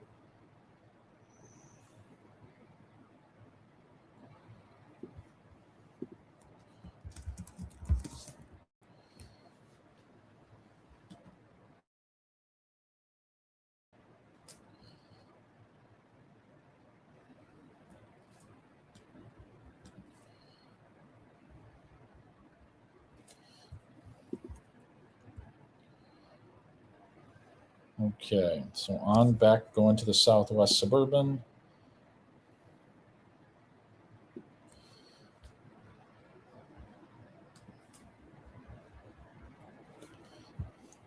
Stag beats Romeoville 6-3.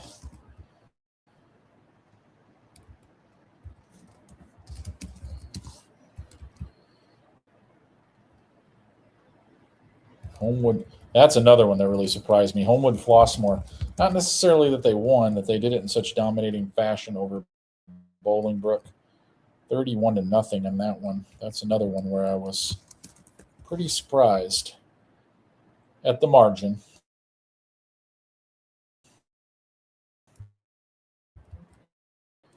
I know to be in a good place.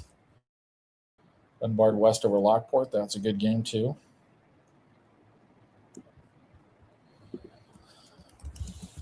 JCA Fenwick, that was a good game.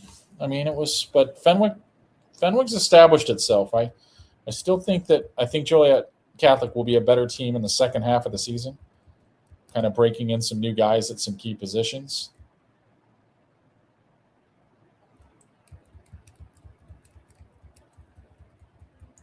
Tricky schedule to get a lot of momentum in, that's for sure. Boy, West over Belleville East, 24-7. Okay. 24. Then there's Sandburg here. Okay, under 50 games easily here. Sandburg beats Riverside Brookfield 28-6. All right.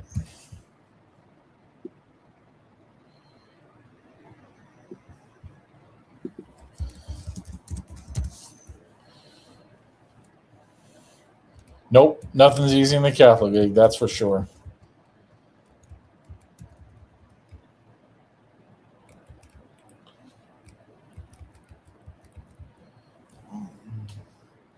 Okay, on to the Southwestern now.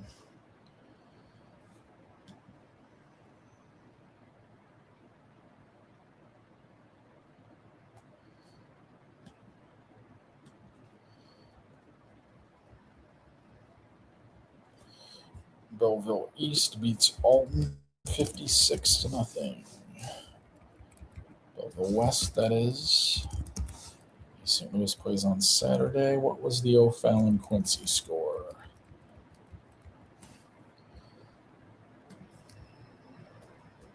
Quincy wins 31-28. Okay.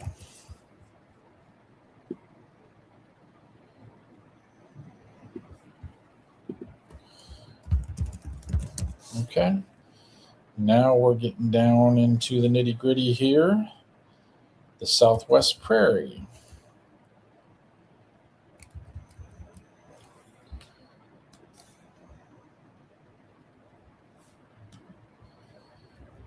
Less than 100 teams to check on here. Some of them I've already got the results in for them, so I would say we're probably in about the 30-game range right now.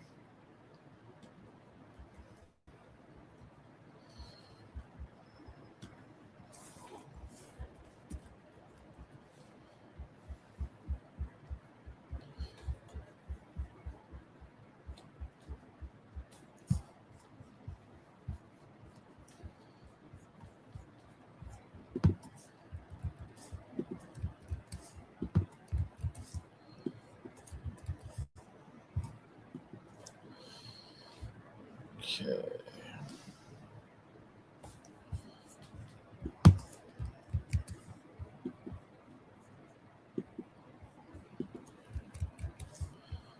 All right. Right now I am not finding an Oswego East Joliet West score.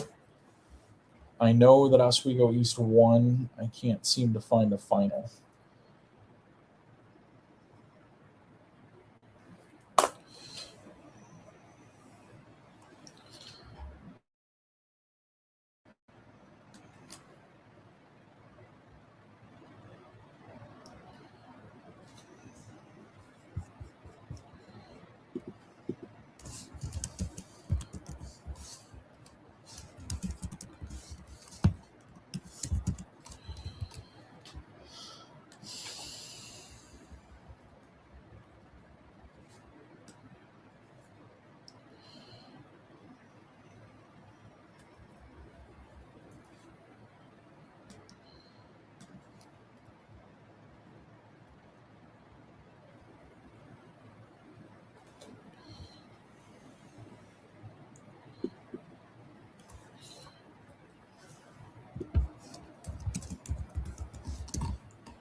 59-36 win for Plainfield Central.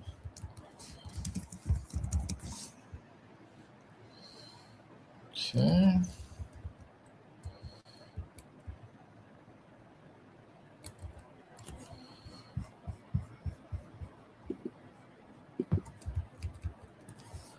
Okay, 28-14 in favor of Oswego East. Okay, on to the Three Rivers now.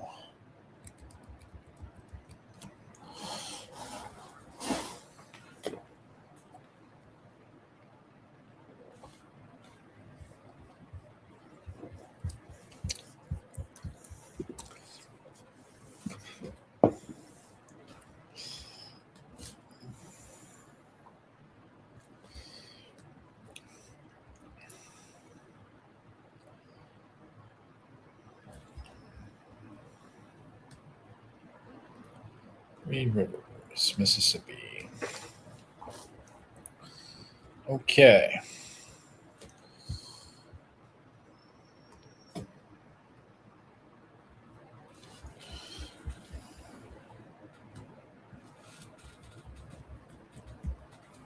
All right, looking for a Princeton Riverdale score.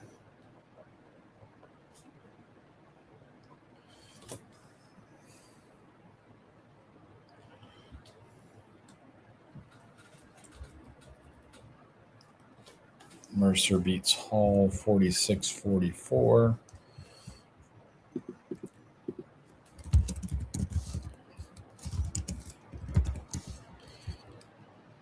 Mendota beats 23-14. Rockridge beats Kewanee 13-7. A little closer than I thought.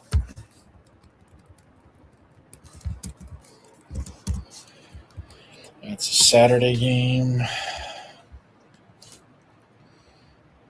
And Erie, wow, that's a good one. Erie over Monmouth Roseville, 24-22. Interesting. So we're missing Princeton and Riverdale out of the Three Rivers Conference. The other games are Saturday.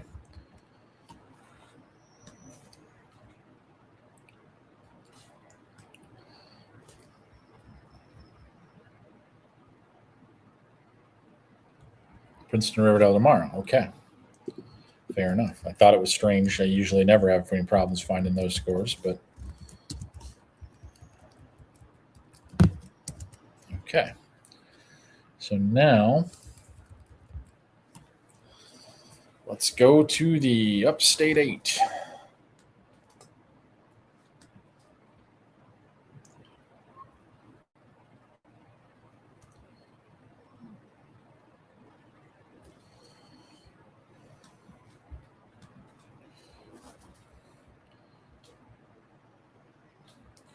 All right, Benton won. Streamwood beats Elmwood Park 34-14.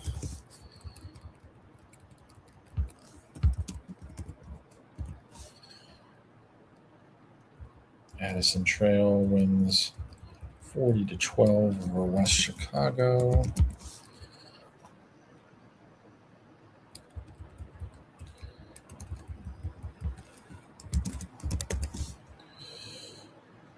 Okay.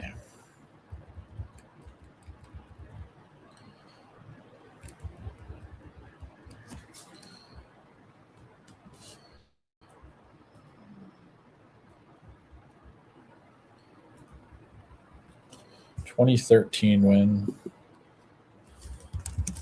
There we go.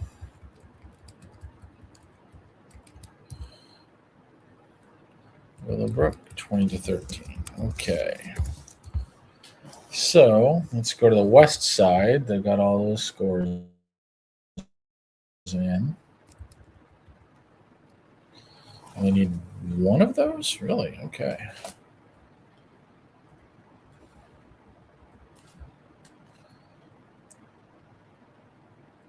All right. Only 6 more conferences to go here.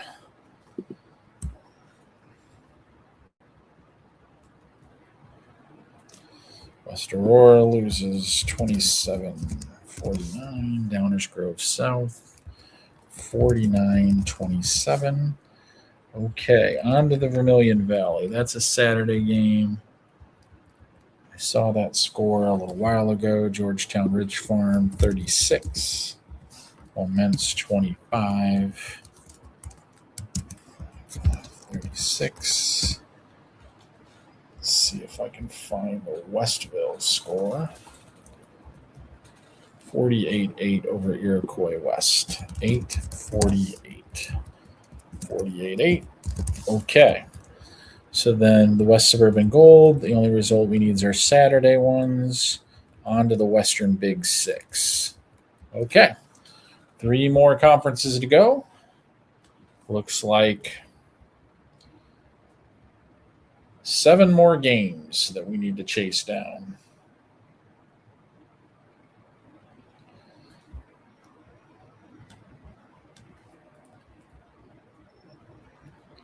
All right, looking for a Geneseo score against Davenport Assumption.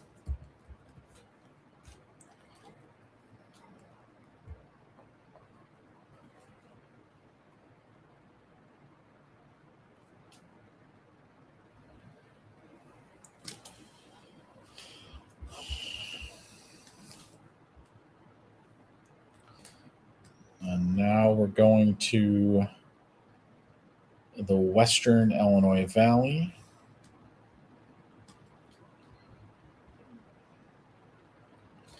Beardstown wins 45-20 over Whitehall North Green.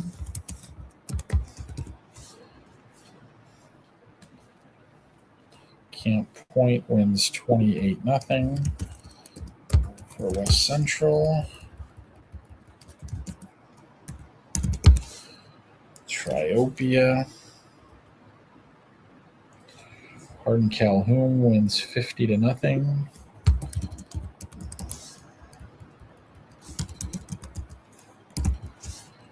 Okay. Brown County wins 52-0. Geneseo won 16-13. Thank you. Carrollton loses 52-0. All right, Pleasant Hill, 60.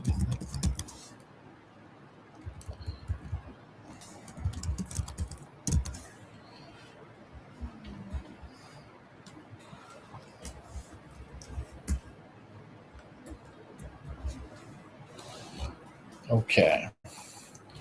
So Greenfield and Jacksonville route is the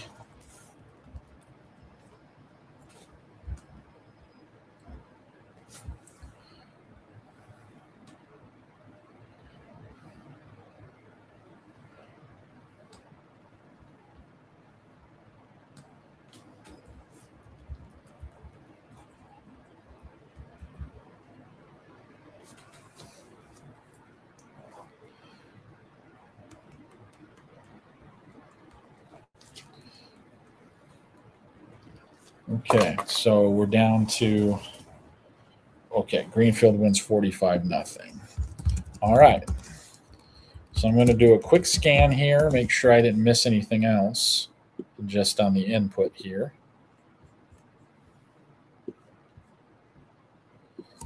Okay. So down to the final ones of the evening, Clark, Noble Academy, Glenbrook North and Lakes, Solorio and Gage Park, Lincoln Park, and North Lawndale. Those are the only 4 games that I do not have reports on. A much fuller slate on Saturday. So obviously that created a little bit less work to do tonight. But a really interesting week 1. I'm really looking forward to digging a little bit deeper into some of these scores and numbers. A fun night and I think a nice preview to what I think is going to be a really interesting high school football season. So wrapping up a little bit before 1 o'clock, which is pretty surprising in a week 1. But thanks for all your assistance tonight. Thanks for hanging out. and we'll be back next week. Have a good night, everyone.